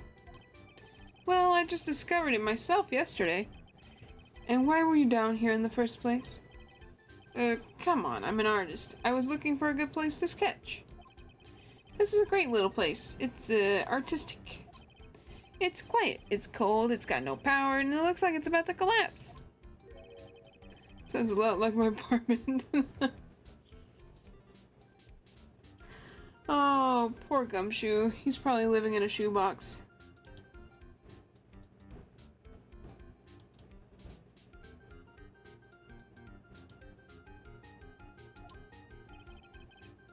One thing's for sure, no one is likely to show up and disturb you here.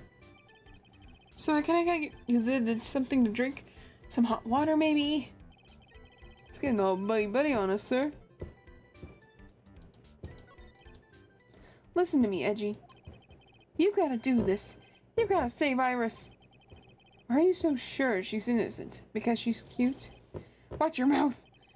I've made up my mind about it. I'm going to marry that girl. Oh, Lord.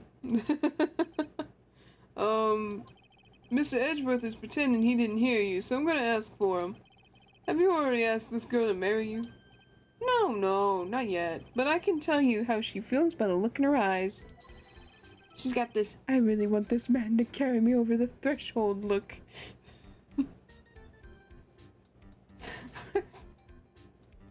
Larry. Buddy. Friend. Pal. No. Larry.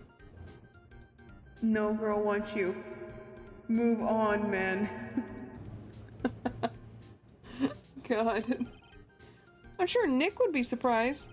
He never imagined that I would marry such a beautiful girl like that. Something tells me he would be shocked indeed. That's why I didn't want her to do anything dangerous. I mean, what am I gonna do if she gets hurt? What is this guy trying to say? He lost me about a mile back. If we really want to know the answer to that, we're gonna have to drag him onto the witness stand. Come to think of it, you still haven't answered my question. Where were you and what were you doing last night? Oh man, don't you have anything else to talk about?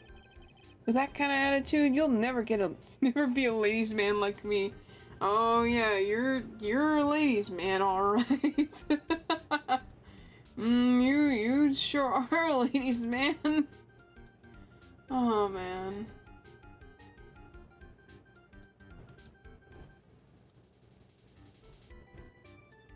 Sorry, I'm looking at something. Okay. Oh, okay, chill out with those scary eyes. I got it. If you really want to know, last night, I saw something incredible. Something incredible? But I ain't telling you nothing. Yeah, but let's not talk about that now. Let's talk about the good old days. What do you say? Come on, I'll pour you a nice cup of hot water. Why hasn't he realized that I absolutely despise talking about the good old days, especially with him? Okay, I'm gonna look around a little bit. Examine a little. Just a little bit. Just a little. What is this festive looking ornament? What is this festive looking ornament? It reminds me of art class in grade school. We used to have a lot of fun decorating the classroom with origami, remember? Well, oh yeah, you were never any good at it. Really? Gumshoe just has like a secret collection of all the origamis that he's attempted to make. Yeah, this guy was so bad he couldn't even fold $1, let alone a crane. Everyone tried to comfort him, but he would just sit there sobbing. Really? I never would have expected that. Be quiet already, I'll never forget the shame that day. You want a crane? I can now make a perfect quarter-inch crane without a single flaw. You know, Edgy, nothing for nothing, but quarter-inch crane without a single flaw is not easy. Yeah, that's quite a feat, Prosecutor Edgeworth. This is exactly why I hate childhood friends. Oh, man. Okay, let's see. That's a horrible graffiti problem you got there, pal. You don't know anything, detective. This is art. It's an expression of my bittersweet love for Iris. Larry, do you know what the difference between graffiti and true art is? I mean, that's pretty good art. It's how the artist himself defines it, right? I should have seen that one coming. He got you with that. Well, if that's the case, then all my lunchboxes are masterpieces too, pal.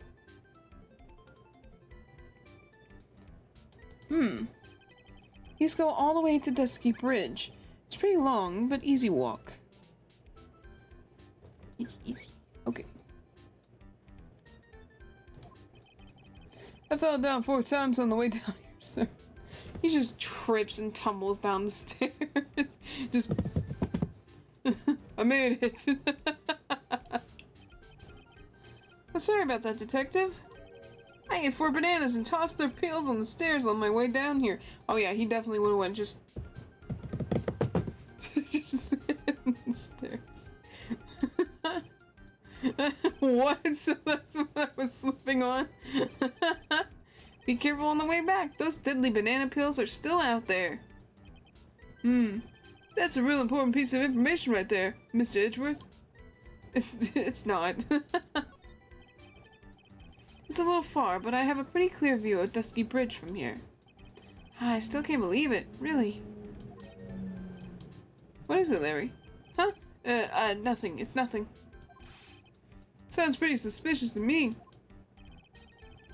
Something about that statement smells, and you know what they say. If it smells, it's the butts. This is the Eagle River, sir. It runs pretty fast, so it doesn't ice over, even in the winter.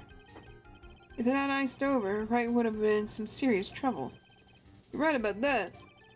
He would have landed on the ice and slid downstream to who knows where. He probably would have. Not exactly what I meant, but alright. Yeah, he not slid, but just, you know, got stuck, I think. I don't know where I'm going.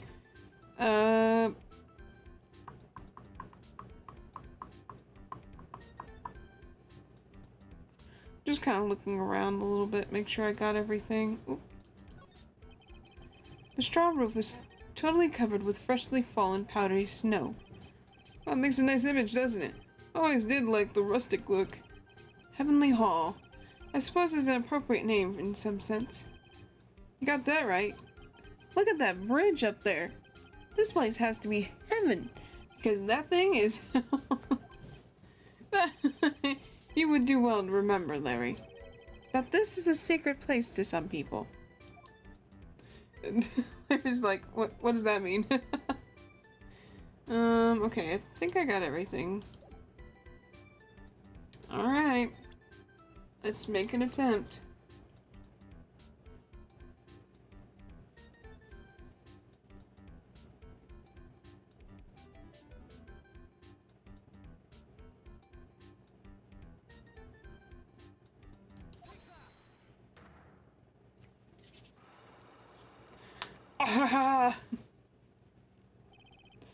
Gonna do this and then we'll take a quick little breather. Alright, now you're going to tell me what you really saw last night. Whoa, you're really upset, aren't you, Edgy? Okay, I'll talk. Huh? That was a bit too easy. Yeah, anyway, it was awesome. Never seen anything like it. At around 10 o'clock last night, it started thundering. I'd be sleeping. I'd be sleeping.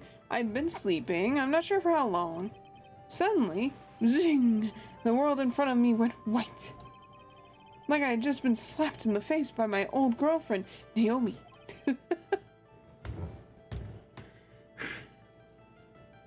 Larry, why? And then, it was on fire. The bridge was on fire. Dusky Bridge caught on fire? Are you saying you saw it with your own eyes? Hey, why are you giving me the evil eye? I'm telling the truth. There are still 3 Psychologs remaining. That means he's still trying to hide something. By the way, Larry, where were you when you saw that happen? Where, you say? What do you mean? What do you mean, what do I mean? Just answer the question. I was in my own room by the main hall. Where else would I be? As usual, you're as transparent as an empty jelly jar. The problem, I suspect, lies there. There? What do you mean, there? It's impossible for you to have seen lightning strike Dusky Bridge from your room.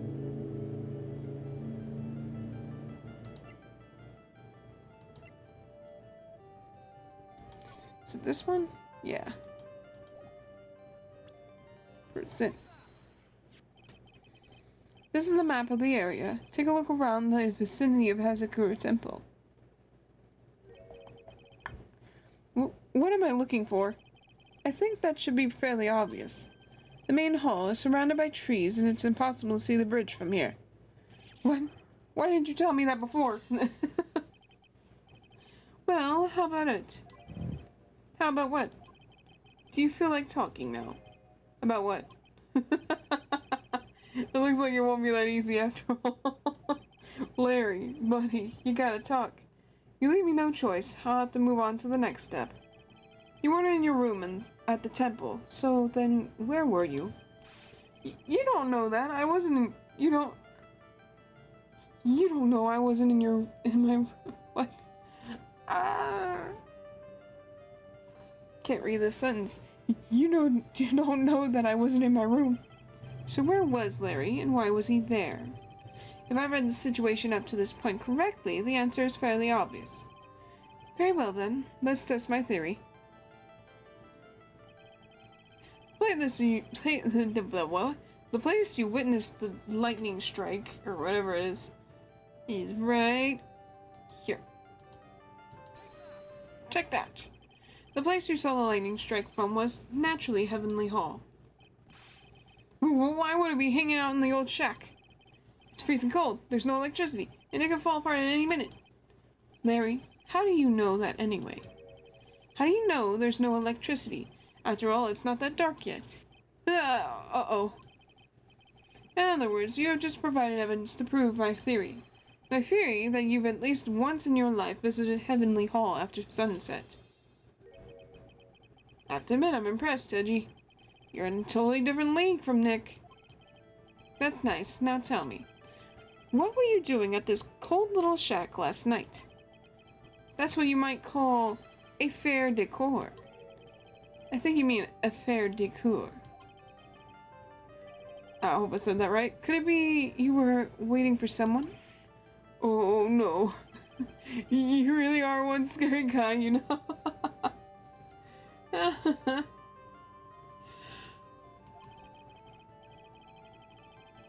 I believe that last night you were waiting for this person to come meet you.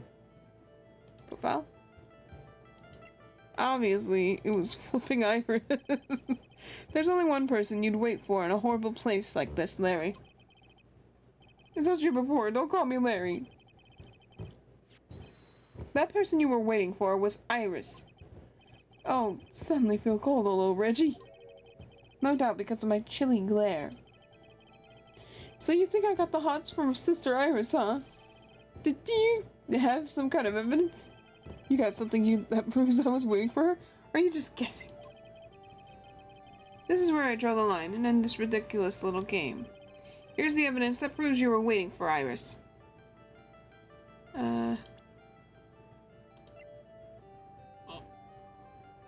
This way. Here's your evidence. You called her to this spot with a pathetic blackmail letter. Oh, hey, give that back! You're embarrassing me. What are you doing with that anyway? That's not important. I misjudged you, Larry. What do you mean? Taking advantage of a woman's frailty like that. You should be ashamed of yourself. Oh. First of all, what's this at the top of the letter? It's a salutation here. Well, that's what it said in the book. Letter writing for dummies. You're not supposed to actually write that. So, wait, I just realized you wrote salutation here.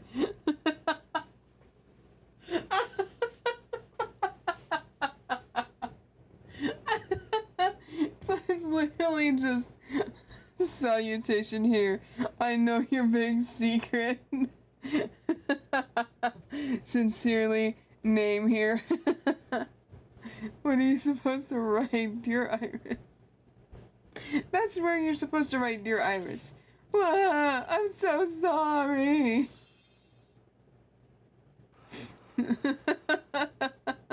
Salutation here. Like, so stupid. Larry gets me rolling every time. So you were here in Heavenly Hall last night, weren't you, Larry? And you saw. I still can't get over the fact that he literally was just like. He literally wrote salutation here at the top of the letter. I love that. Okay.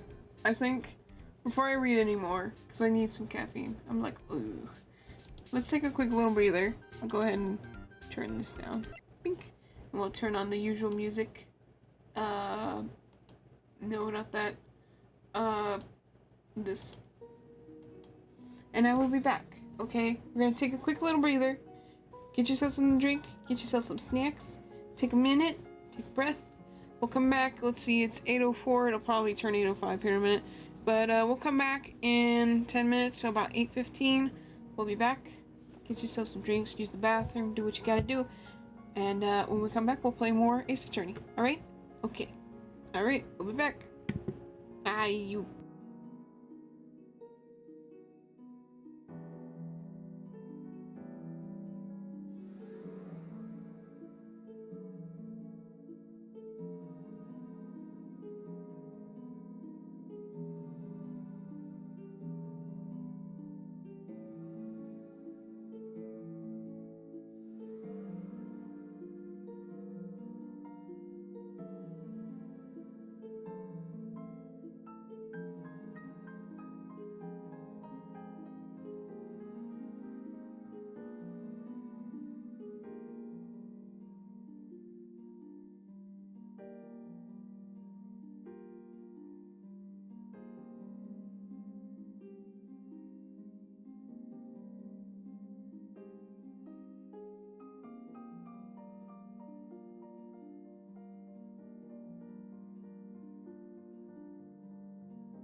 Okay.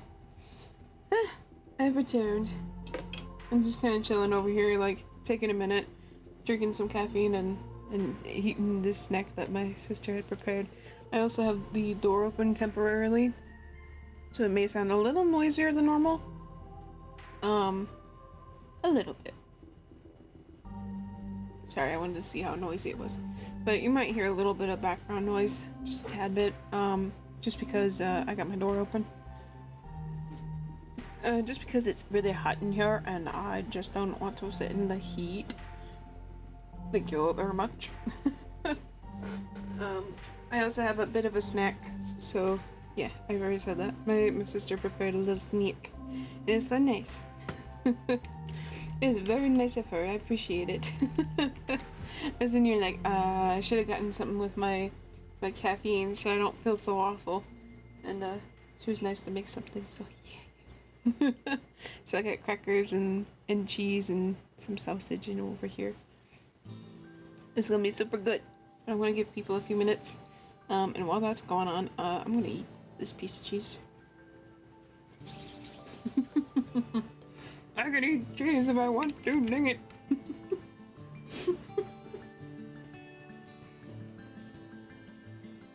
I just go like this. Listen, I can eat cheese if I want. Okay? I can eat cheese if I want to. I gotta pay the cheese tax. The cheese tax. The cheese tax. Gotta pay the cheese tax. It's so quiet today. It's so weird to be so quiet today. Like I don't even know what to think about it.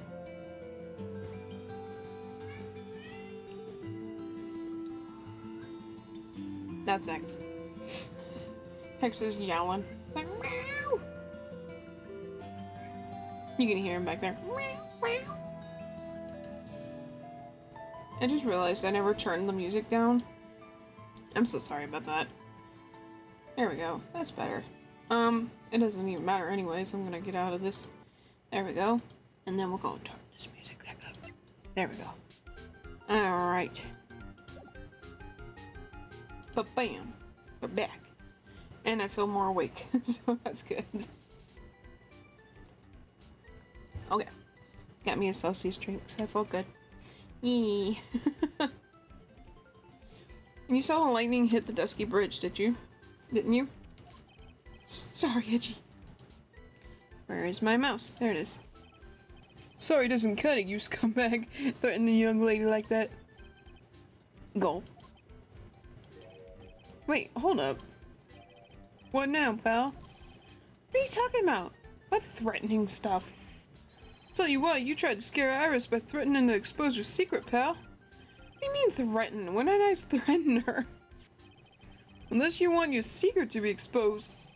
That sure sounds like a threat to me, pal. Blackmail, in fact. Hey, Rick, it's a love letter. Love lover?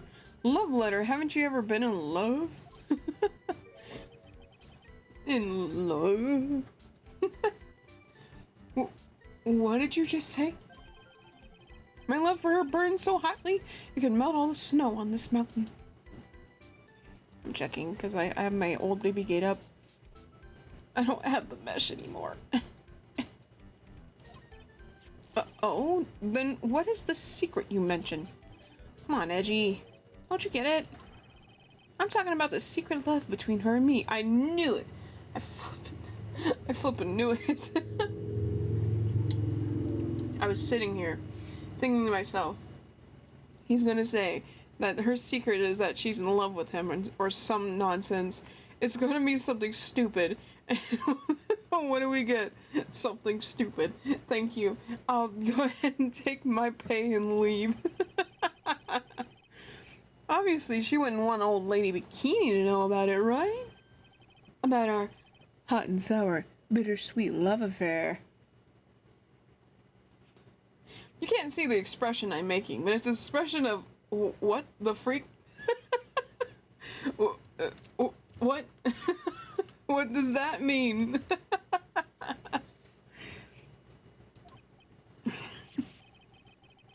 Alright, then why did you send a love letter in a business-like manila envelope?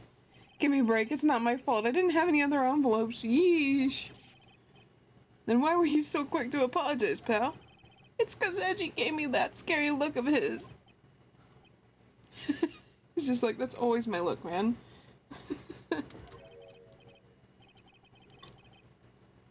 What's wrong, Edgy? Why are you so quiet all of a sudden? That's it? That's what all those huge locks were for?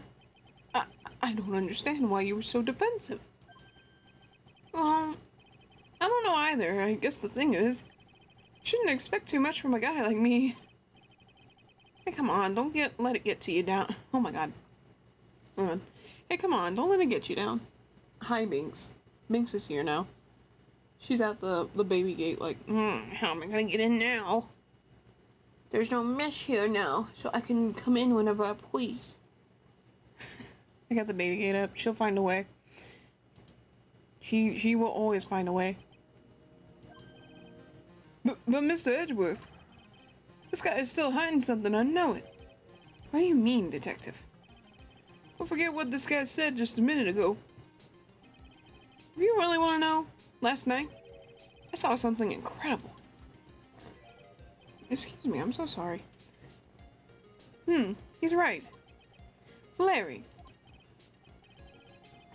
Okay. What? You're looking at me like a hungry dog that just found a bone. That's an interesting analogy. What was this something incredible you saw last night? You're going to tell me, Larry, one way or another. Something incredible. I already told you, didn't I? I saw lightning strike Dusky Bridge. Yes, and I believe it was the incredible sight you saw. But now that I think about it, something doesn't quite ring true. What doesn't? If that's all there is to your story, your heart wouldn't have all those locks. Therefore, Larry, I do believe you saw something last night. Something more incredible than lightning. What? When? Where? Why? How? Hey, what do you think you're doing? If you hide anything from Mr. Edgeworth, I'll arrest you on the spot, pal. No, not another one. Oh my god. Nah.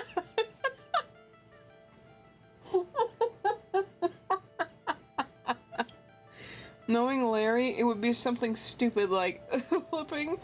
Just like, you figured it out. You know what it is. I saw this leaf. It's like, gosh darn it, Larry, I'm going to destroy you.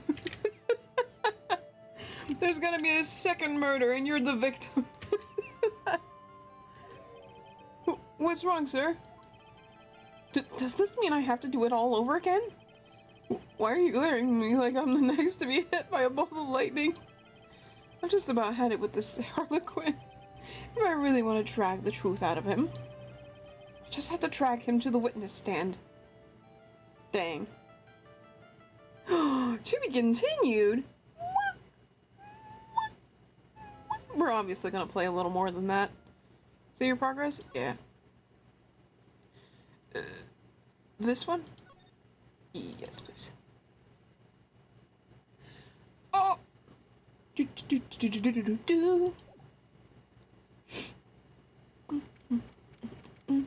February 9th, 9:47 a.m. District Court, Defendant Lobby Number 1. I'm so sad I don't have a cop hat anymore. Oh, I'm so sad I don't got no cop hat. Oh. I'm gonna have to draw one. I'm gonna draw one. Gosh darn it, I missed that cop hat. That's it. We're gonna have a police Siri again. It's gonna happen. I'm gonna make a cop hat. I'm gonna put it on, and I'm gonna wear it. I'm gonna wear it with pride. That's right. We're gonna be cops again. At least for this game. Oh my. Sorry. Oh my. Mr. Loris feels that way about me. Apparently, he isn't aware of your real secret at all. This is no time to be embarrassed. I'm sorry. I'm just hardly accustomed to that sort of thing. Worry not, and in any case, whatever it was that he saw on that night of the incident, mark my words, I will drag it out of him. Does that mean Mr. Loris has is the witness today? No. I believe that none will be the first to take the stand. Sister Bikini. She claims to have seen the very instant in which you carried out the crime. Yummy delicious. I'm not really crazy about Celsius sparkling orange. It's kind of weird. You'd think it would taste like a Fanta, almost. I haven't had Fanta in a long, long time. But you think it would taste like a Fanta, and it really don't. Kind of tastes like, hold on.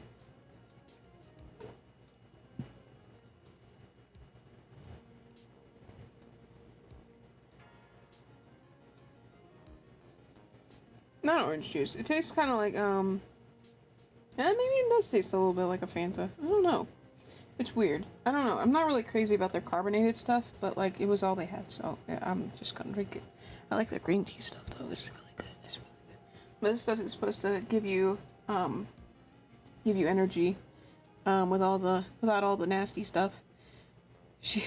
I mean, it's true. It's very good for you. She claims to have seen the very instant in which you carried out the crime. My apologies. I just had to take a moment because I was drinking it and I'm like, you know, not really a fan. If I were to give a comment, not filling this drink. But I'm gonna drink it anyway because, it's okay. Cheesy peas. Okay, anyway.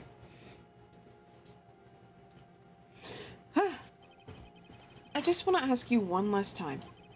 It really wasn't you who killed Miss Elise Dunim, correct? I thought of something that somebody said to me at work. I'm not going to say it here because it technically is very, like, it's not personal, but it would pretty much, I don't know, it's weird. I'm not going to explain. It came to me at a moment and I was thinking about it. It's this thing where they ask, like, you're really sure that you're not the one that did this, you know, and it's starting to make me think of something someone has said that's kind of reminding me of it, and I'm not gonna say it here, but it is pretty funny to think about. I know that's like, it kind of leaves people in the dark, but it's like, it's just kind of funny. I don't know, it's kind of one of those things that I think to myself and go, huh, I could see that. I could see why that would be funny to me. But anyway, that is correct. It wasn't me. Very well then. Mr. Edgeworth? Yes. You are a prosecutor, aren't you? Are you sure about this? If your true identity is revealed, don't worry, I've made the necessary arrangements. What happens if he gets revealed as a prosecutor? Can a wait, I don't have person here to tell me, so I'm gonna look it up. Can a prosecutor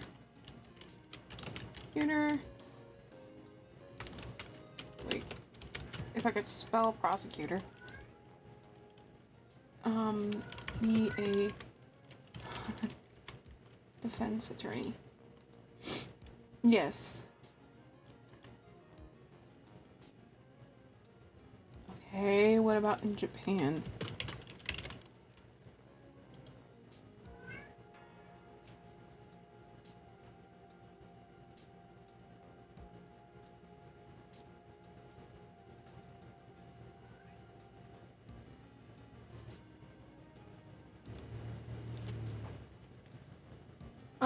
It looks like prosecutor can become a defense attorney.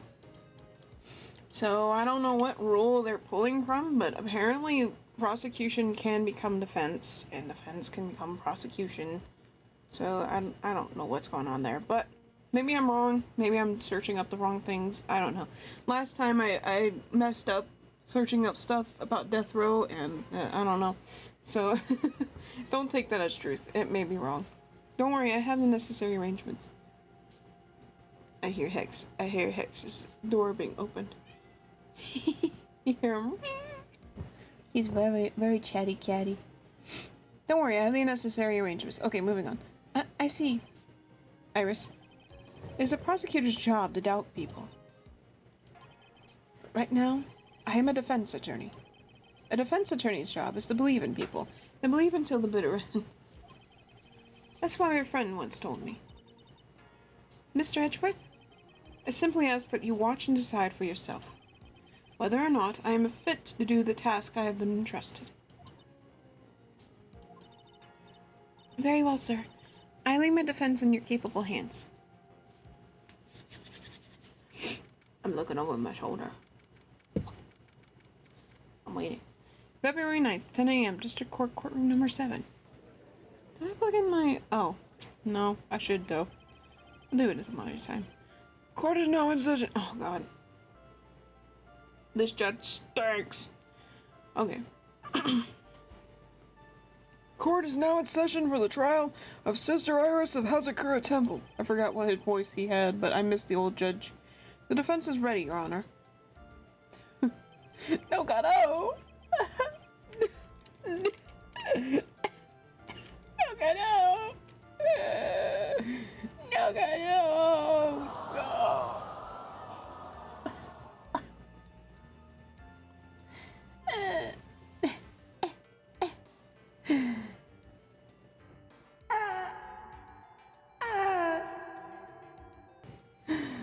I know, it's upsetting. The front doesn't indeed appear to be ready. What? What? However, the same cannot be said for the prosecution in this case. Indeed. I shake my head. I'm not sure I like such a blatant waste of this court's time. I almost said taste. An empty prosecutor's chair can only mean that the prosecutor has no confidence in their ability to prove their case. It would seem this case is already over before it had a chance to begin. I'm ready to announce my verdict at this time. This court defines the defendant. Oh.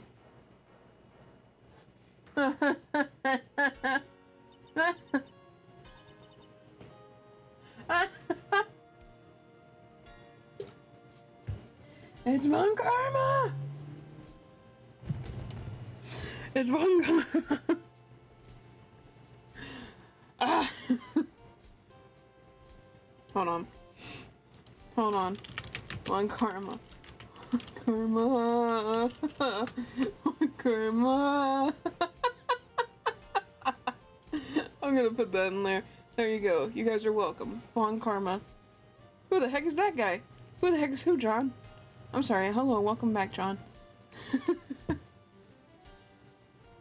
You talking about Edgeworth? Or are you talking about the judge? Because the judge, I don't know him. He's no friend of mine. Oh god, I gotta remember her voice. The prosecution stands ready. And you are? Franziska von Karma, prosecuting prodigy. Von Karma, you say? Or chance you wouldn't be of any relevance to the legendary prosecutor Manfred von Karma. Oh? Legends are a thing of the past. I am a Von Karma, that is all. Sorry, I had to check to make sure the cat's not in here. Upon a special request, I flew in today for the purposes of prosecuting this case. See, somebody answered. Who? Von Karma! It's our girl Von Karma! You did it? Then you must be quite a big shot, eh? By the way, Mr. Edgeworth. I'm sorry, I don't know why I'm so... My sinuses are so stuffed up. Well. Yes, Your Honor. I'm almost certain that I've seen you somewhere before, or am I just imagining things? You look very much like a prosecutor I met once. I believe you're imagining things, Your Honor. Miss Von Karma, do you have anything to say? So the weird thing is that he can become a defense attorney and, he can switch between the two. So, I really don't understand what the problem is here. I don't know. Maybe there's some big rule that they have about, defense attorneys and prosecutors in the game. There's no such weakling as this man among those of the prosecutor's office. There isn't, but I'm sure once before in this courtroom. Ah! I told you there's no such weakling. What is that, a whip? I'm not sure I can hear for saying in my courtroom. It's my special tool, sir. Braylon, remove that whip.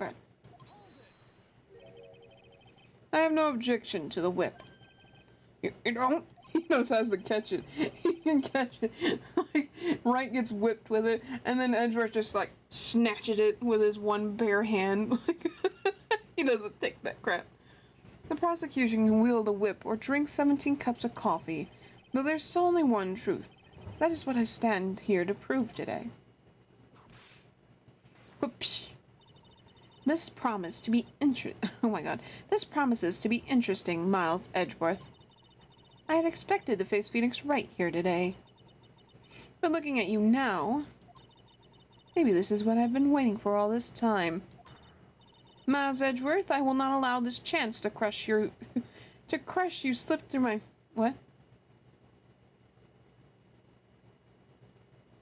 I will not allow this chance to crush you slip through my fingers. What? Oh, I see.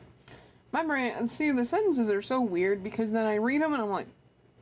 What are they trying to say? I don't understand. Anyways, I apologize. I see you brought your flair for the histrionic. Allow me to add to the things I'm not sure about. People acting bizarrely on my court. Oh, no. I'm thinking of things that are awful. I'm not gonna do it here. This is so stupid. The stage is set. Now continue with your proceedings, Your Honor. Very well, Miss Von Karma. Please give an outline of this case, with as little whipping as possible. The murder victim is the famed picture book author, Miss Elise Dunim. No! Not in this game. This is a clean, family-friendly game here. Nothing going on here. Her body was found in the Hazakura Temple courtyard. She had been stabbed through the torso by a ceremonial sword from a golden statue. The sword in this picture is the weapon in question, correct? Very well. The court accepts this photo of the crime scene. Sick.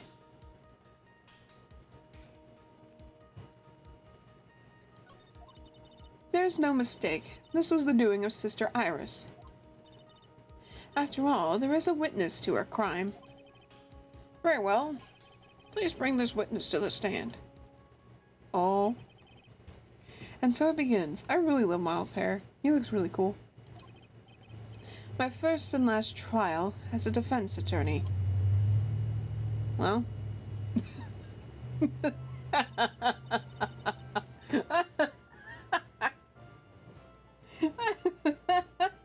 This little older lady's just like, I need a pile of books, please, so I can see. Excuse me? I need a pile of books, please. At least a stool. Maybe a tall chair. For someone, please. Maybe a very strong and handsome bailiff that could hold me up.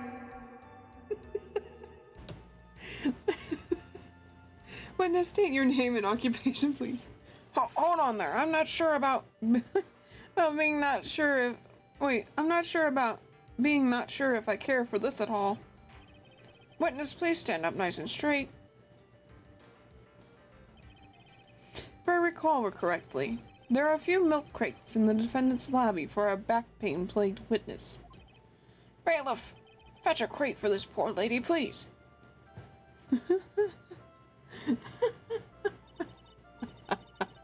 Once again, your name and occupation, please. Ah, yeah, now I can see everything. Little me? Well, I'm the head nun of Hazakura Temple on Eagle Mountain. My name is Bikini. You got it? Bikini. Nice to meet everyone.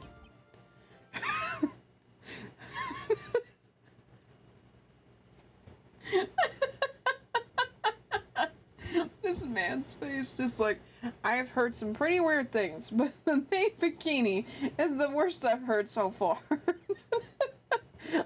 I don't get paid enough to deal with this. This face. God. What is my life? You don't appear to be wearing a bikini right now.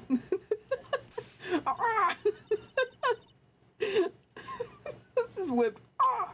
When I wanted to see a bikini. Ah! The courtroom is the garden of holy judgment. Those with lechery in their hearts should leave this sanctuary at once. You want me to leave? Probably. What?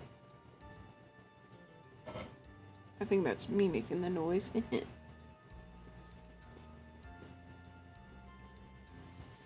I'm eating this cheese. Eat the cheese. I definitely feel awake now, so that's good. You want me to leave? No need to get your bikinis in a twist, let me tell you. I'm a sight to behold in summer.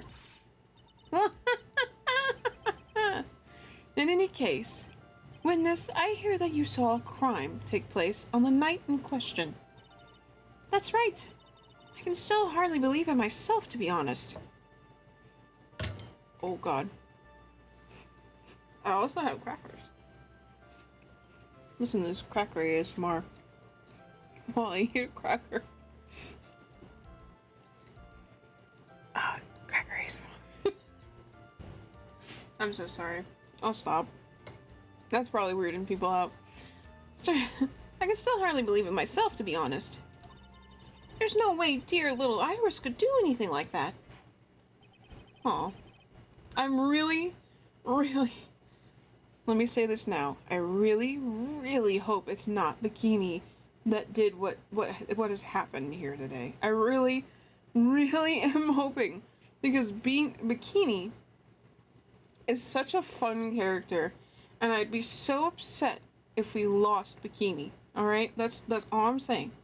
Alright? I don't want it to be Bikini. But I have this strong, horrible feeling that it's going to be Bikini that has done it.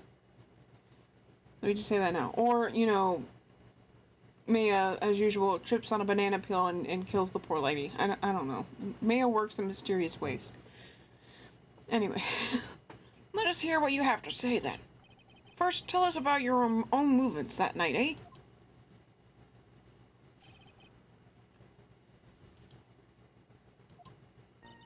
That night, I was helping an acolyte with her training in the inner temple, but...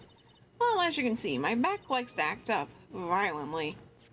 So I left Iris to help the acolyte and returned to the Hazakura temple. There's no bath at the inner temple, you see, and I needed a long, hot soak. It was after I had finished, just as I was heading back, that's when I saw it. Excuse me. So it was simply coincidence that you found yourself returning the Hazakura temple? Yes, you could say that. If my back hadn't been in so much pain, I would have stayed at the inner temple. That sounds like a pretty important statement she just made. There's only one problem with this testimony that I can see. And you're not about to fall at the first hurdle now, are you, Miles Edgeworth? Oh. Mr. Edgeworth, please begin your cross-examination. I would say my emphysema, but I don't have that, so I'm kind of the boring judge. The uninteresting one. You know, I'm kind of like the side B of a cassette tape. Does anybody know what a cassette tape is? How many young kiddos here know what a cassette tape is? How many of you guys? Like, really? When's the last time we used a cassette tape? Oh, man. The night of the murder. Okay. So this is where we need to figure out what's going on. What is this inner temple? Well, see, conversing with the spirits is what we train people to do, right? We'll be the ones asking you the questions, madame. In order to do that, a place strong in spiritual power is required. There's a small temple across Dusky Bridge called the Inner Temple. Acolytes must spend an entire night there to undergo intense training. And how exactly do you help with this process? It is all quite exacting. It can't be performed without a nun supervising. Like a tutor, watching to make sure a spoiled child spoiled. Boiled? Boiled? Boiled child? What? I'm so sorry. What the frick did I just say? Picture a spoiled child studies. Oh my god. A tutor with a whip in your case. Sorry, I'm just making sure that Binks isn't running into this room. If that is the case, then why did you return to the Hazakura temple where the murder took place? You can see my back likes to act up violently. I'm just pressing until you find something violently. That's right. It's no laughing matter, especially in winter. I can't hold anything heavier than a knife and a fork during the cold months. Just being alive is like strict training. On the night of the murder, was this fabulous back of yours hurting again? That's right. Raging like a bull in a pig pen. I almost fainted once or twice. I just knew that unless I warmed it up, it was going to finally finish me off. Help the acolyte and return to Hazakura Temple. Hold it! You left Iris to help. With what? What do you think? The acolyte's training, of course. It was just past 10 p.m., so we were starting to enter into the training exercises proper. Wasn't your place to remain with the disciple? Well, the job is simply to watch over the acolytes so they don't pass away. Don't pass away? No, what? Just to confirm this point again, that night, you met Iris in the inner temple, correct? Yes, yes. She's a gentle, honest girl. She's never once failed to follow my directions. That's concerning. Temple and need a long hot soak. Okay. I'd finished. Just as heading back, that's when I saw it. The crime took place in the courtyard, correct? When you go from my room to the main hall, you have to take a winding hallway from which you can see the courtyard. That's right. In other words, it was pure coincidence that the witness saw the crime taking place before her eyes. There was no complicated setup in this case. That certainly seems to be true. There's indeed only one problem with this testimony. If I can clearly point out what it is, then I can begin to quantify just how good this witness's memory and observation skills are. Like I said, I'd be very upset. I'd be very upset if she's the one that did it. I'd be so upset.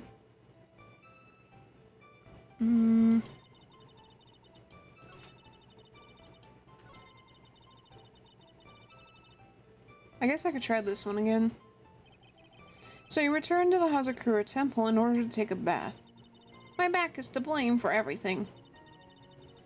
It's a do or be done in kind of world after all. How long were you in the bath for, if you don't mind me asking? Oh, my, what a filthy little rogue you are. I know what's on your mind. Edgar's like, what? I bet your next question is going to be, where exactly did you wash? Ah, this is why you have to watch the young ones. What are you going on about? I was... Oh.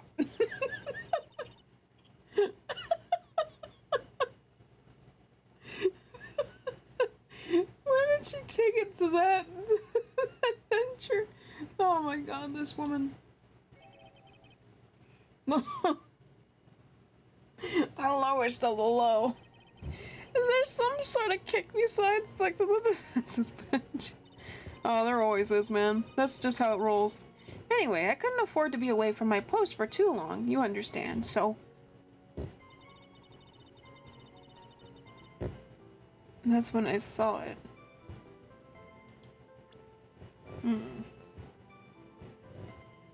Okay.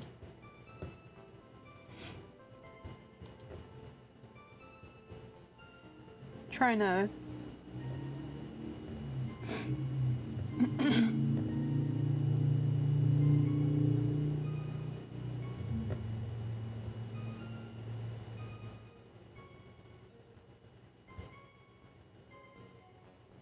Hmm.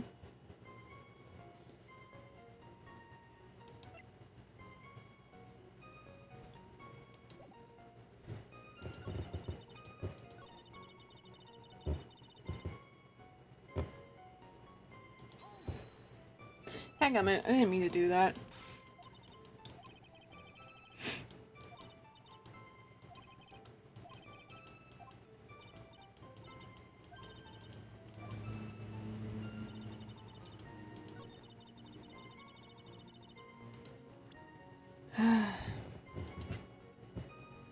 Okay.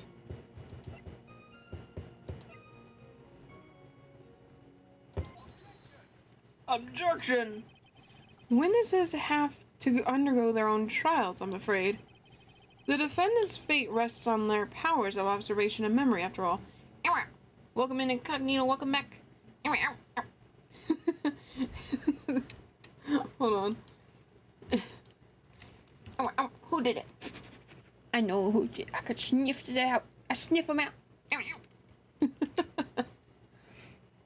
The defendant's fate rests on their powers of observation and memory, after all. Well, don't worry. I'm more than up to the task. I'm a woman of faith, after all. The head honcho of the Hazakura Temple. In that case, Miss Honcho, I'd like you to explain something for me. The discrepancy between your testimony and that of the defendant Iris.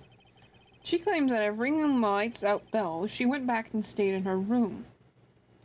I still think it's funny that Larry put at the top, instead of like Dear Iris or anything, he just put salutation here. That's just so stupid. Larry is something else. I can't with that man. Which means she did not go to the inner temple at all. No! She said that? A defendant or a witness? Who's more likely to lie, do you suppose? The defendant is simply lying to cover her back. But that is completely illogical. The murder was committed in the courtyard of Hazakura Temple. Claiming that she went to the inner temple would make for a much better alibi. So something's weird here. I'm trying to pick up what Bikini's saying, and at the same trying to figure out what Iris is about. So Bikini's like, she said that? Like, why would she say that? You know? Like, I kind of feel like Iris might be lying, but I'm not quite 100%. I'm not really sure what's happening here, but I feel like stuff is gonna open up eventually. So I should just stop thinking about it and just keep going. But that is odd. Whatever the reason, I can't believe that she would lie. She does indeed have honest eyes. All people lie. That is my belief. Why am I the only one being whipped in here? Anyway, neither the witness nor the defendant have any reason to lie. Which means, we must call your memory into question. Dear, dear, dear. You're older than me, and yet you want to play that game, do you? Oh, well, that isn't exactly what My memory is perfect, crystal clear, especially in winter. Then, I suppose it's too early to end this cross-examination, eh? Mr. Edgeworth, if you're going to question the memory of this witness, you will need to show me a more decisive piece of evidence. Understood, Your Honor. I was naive to think that alone would do the trick. Then please add your comments about Iris to the testimony, and let's return to the cross-examination. That night I was helping an acolyte in training in the entertainment. What? You see my back like sacked up. Iris came to the entertainment. She was dressed exactly as she'd been at dinner. Okay. She came to the entertainment. She was dressed exactly as she had been at dinner.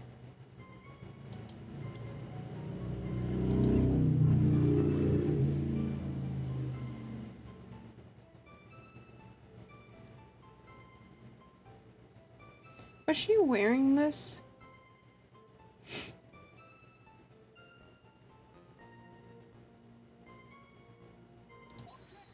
Ha! I knew it. I was looking at it like, that seems accurate. I'm gonna throw it out there. Witness, let's get one thing straight. The defendant whom you claim to have met, she was wearing this warding hood, correct? Of course. That is a very important piece of clothing, I'll have you know. What? Wait a minute. Hold it right there. Why do you have that? I don't know, I just found it on the floor. That's the question of the day now, isn't it, Miss Von Karma? I'll have you know that this hood was given to someone as a gift that night, before the lights out bell was rung. What? You know where I'm going with this, don't you? If the witness had seen the defendant as she claims, then the iris she saw should have been missing this very hood. Well. It's not a bad feeling at all, exposing contradictions like this. Now I understand that happy look on Wyatt's face every time he does it. That smug, happy little face. Oh, sister, this hood, you have spare ones around the temple, don't you? Spares? Well, I do tend to make too many of them. I see. A stockpile of surplus of hoods. Each nun is only given one hood. This should be the only hood that Iris owned. Then this is quite strange. There was a surplus of hoods. Then she could have worn one of those. There is no contradiction here. I swear to God, this man goes, well, anyway, moving on. I'm going to be very upset with him. I'm sorry to break this to you, Miss Von Karma, but you won't get away that easily. Discrepancies such as this will sow seeds in any human heart. The seeds of doubt. Witness, while I don't wish to call your testimony into doubt, you must give every detail with precision. I'm not sure I'm comfortable going along with this. Sister, you shall continue with your testimony. Tell us what you saw after finishing your bath on your way back to the inner temple. No seeds of doubt are sprouting in the judge's heart. They just need a little more stimulation to bear fruit. Contradictory stimulation. Oh, nah. Oh boy. I finished my bath around 11, and I thought I should return to the inner temple. And as I was walking back, I heard a noise from the courtyard. I took a look and I was just, oh, Mystic Elise. And with that sword of all things. Oh. Checking for binks. Okay, we're good. Mystic Elise was staying in the corner room, which faces out into the courtyard. The stabbing I saw must have occurred after she was pushed out of her window. You saw a truly terrible sight, didn't you? If I was in your place, then it would be much like Miss Von Karma whipping Mr. Edgeworth in two in court. And me seeing it all from this very chair. Well, something like that. This judge, his imagination is about as vivid and creative as Detective Gumshoe. I would look the fool if I commented on such foolishness. Anyway, this case is mine, Miles Edgeworth. Calling everyone by their full name, can't you do something about that habit of yours? What's wrong, Miles Edgeworth? Who was born such and such month and such day on this year? Favorite color, red? Like reading off a bio. It's like, you really should cut that habit. After my bath. Okay. I'm gonna press this. You say you heard a noise.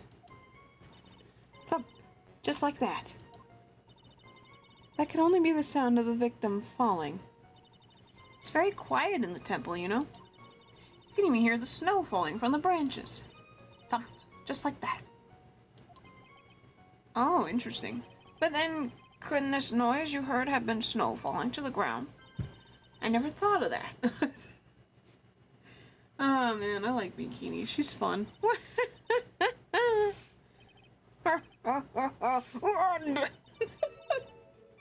Next one to laugh gets a whipping. Well, whatever the source of the sound, I looked over the courtyard and she was dead.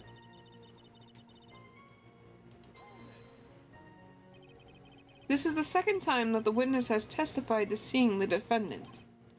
But some doubt remains in these claims.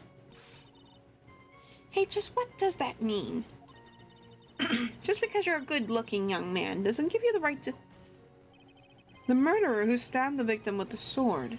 Sister Bikini, try to recall exactly who it was you saw, as clearly as you can. Well, you're a handsome young man, so I'll forgive you. Oh, now that you mention it, there was something awfully strange about her. Something that has been bugging me all this time. Please, don't keep us in this suspense. Her hood. Her hood? That's right. It's coming back to me. She wasn't wearing her hood. I thought something was out of place, but it all makes sense now, doesn't it? After all, she'd given that hood away to someone, right? Huh. You've dug your own grave, Miles Edgeworth. What do you say, Mr. Edgeworth? Is this testimony important?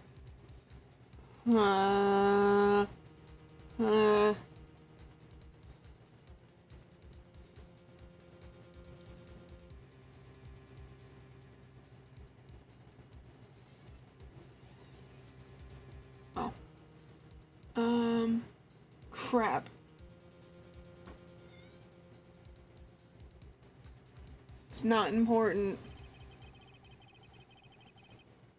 This line of questioning is only going to tear the wound open further.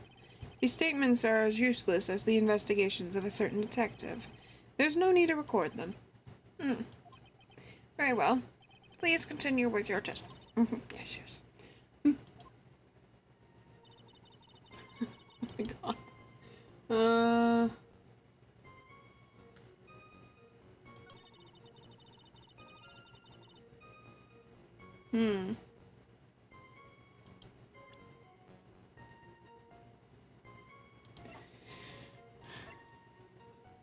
Present. Objection. Impressive logic. That's what I'd like to say anyway. Oh, please do. My brain is something else, especially in winter. She sure is very good. Like, she's just full on, strong, overpowered, like, goddess of the world when it's winter time. And the best winter, the best everything. I'm just so great during winter. However, I think you're overlooking one thing. Miss Von Karma, would you be so kind as to take another look at the autopsy report? The autopsy report? The victim did fall from a height of 10 feet. However, this fall was after she was killed. Interesting. Ah, That's right. It says after death right there. right here. The scene the witness claims to have seen is contradictory. If the defendant stabbed and killed the victim there in the courtyard, how did the victim then go on to take a 10-foot fall? Order! Can't quite do it like the other guy. The victim was killed and then fell? That is the case. Then the victim must have been killed in her room, don't you agree? That is the logical conclusion. Yes, that's right. The victim must have been stabbed by the defendant in her own room. And then she was thrown out of her window down into the courtyard below. No. Were there any signs of a struggle in Miss Dunim's room? She was stabbed with a sword that would leave a blood stain, wouldn't you agree? Well, Miss Von Karma, was there any blood? No traces of blood were found in the victim's room. Your whip has just caused traces of blood to be found on my glorious playoff beard. However, if there was no blood in the room, then your claim that... I'm sure there's no need for me to go over this. This is how she wins cases. She just whips them until they give her the win. Oh man. As I'm sure your honor is well aware, and when a stab wound produces the most blood, very little blood is actually lost at the moment of a blade's insertion. If you want to talk about when the most blood would be lost from a body, that would be when the blade is removed. Indeed. with the weapon still in place. It acts like a lid on the wound. This is actually true. They say that if you get stabbed, you cannot pull the weapon out or you will die. You will literally bleed out and die. That sounds horrible, but it's true. So if you're ever in a situation where you have been stabbed or you accidentally stabbed yourself, do not pull it out. You have to keep it in and call medical help. Like, literally, that's what you do. That's true. With the weapon still in the body, there wouldn't be much bleeding. A perfectly reasonable line of thinking. We have come to a conclusion, then. The victim was thrown out of the window with the sword still in place. This removes all the contradictions. Order! Order! Order! I must admit that this is a probable collision of events. I expect no less from Franziska von Karma. She locates and takes control of every vital point. It seems that we need a clearer testimony from the witness. She's like, oh my goodness, another one? Remove all supposition on your part and tell us only the facts, please. Witness, please, remain standing on the crate. Don't go selling me short now. The weight of the winter snow has bent me out of shape. Especially my back and my mood. Sister, please give us your testimony. I will give you a vigorous massage once we are finished here. With a whip? Oh, crap.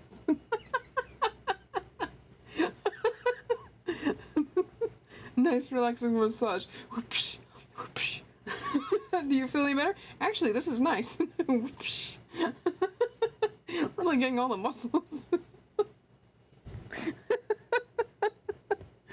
Oh my god. Oh boy. Alright, alright. Oh my god, I hope it's not Bikini. I like Bikini. She's so funny. When I looked across at the scene, the sword was already in place. Thinking about it now, I didn't actually see her stab Mystic Elise. It looks like she was trying to help her. I've never seen so much blood before.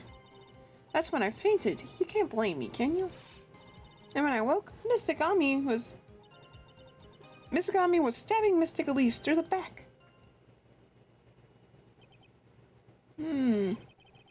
This all confirms Miss Von Karma's theory.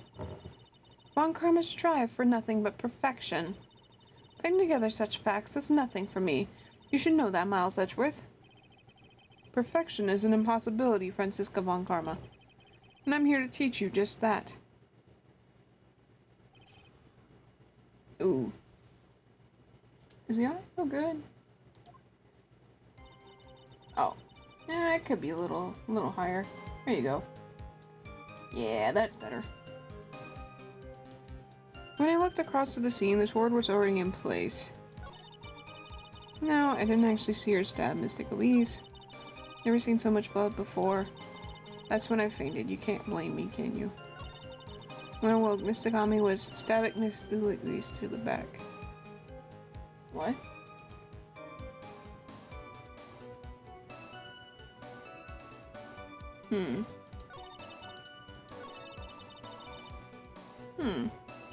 Yeah, we were just talking about blood.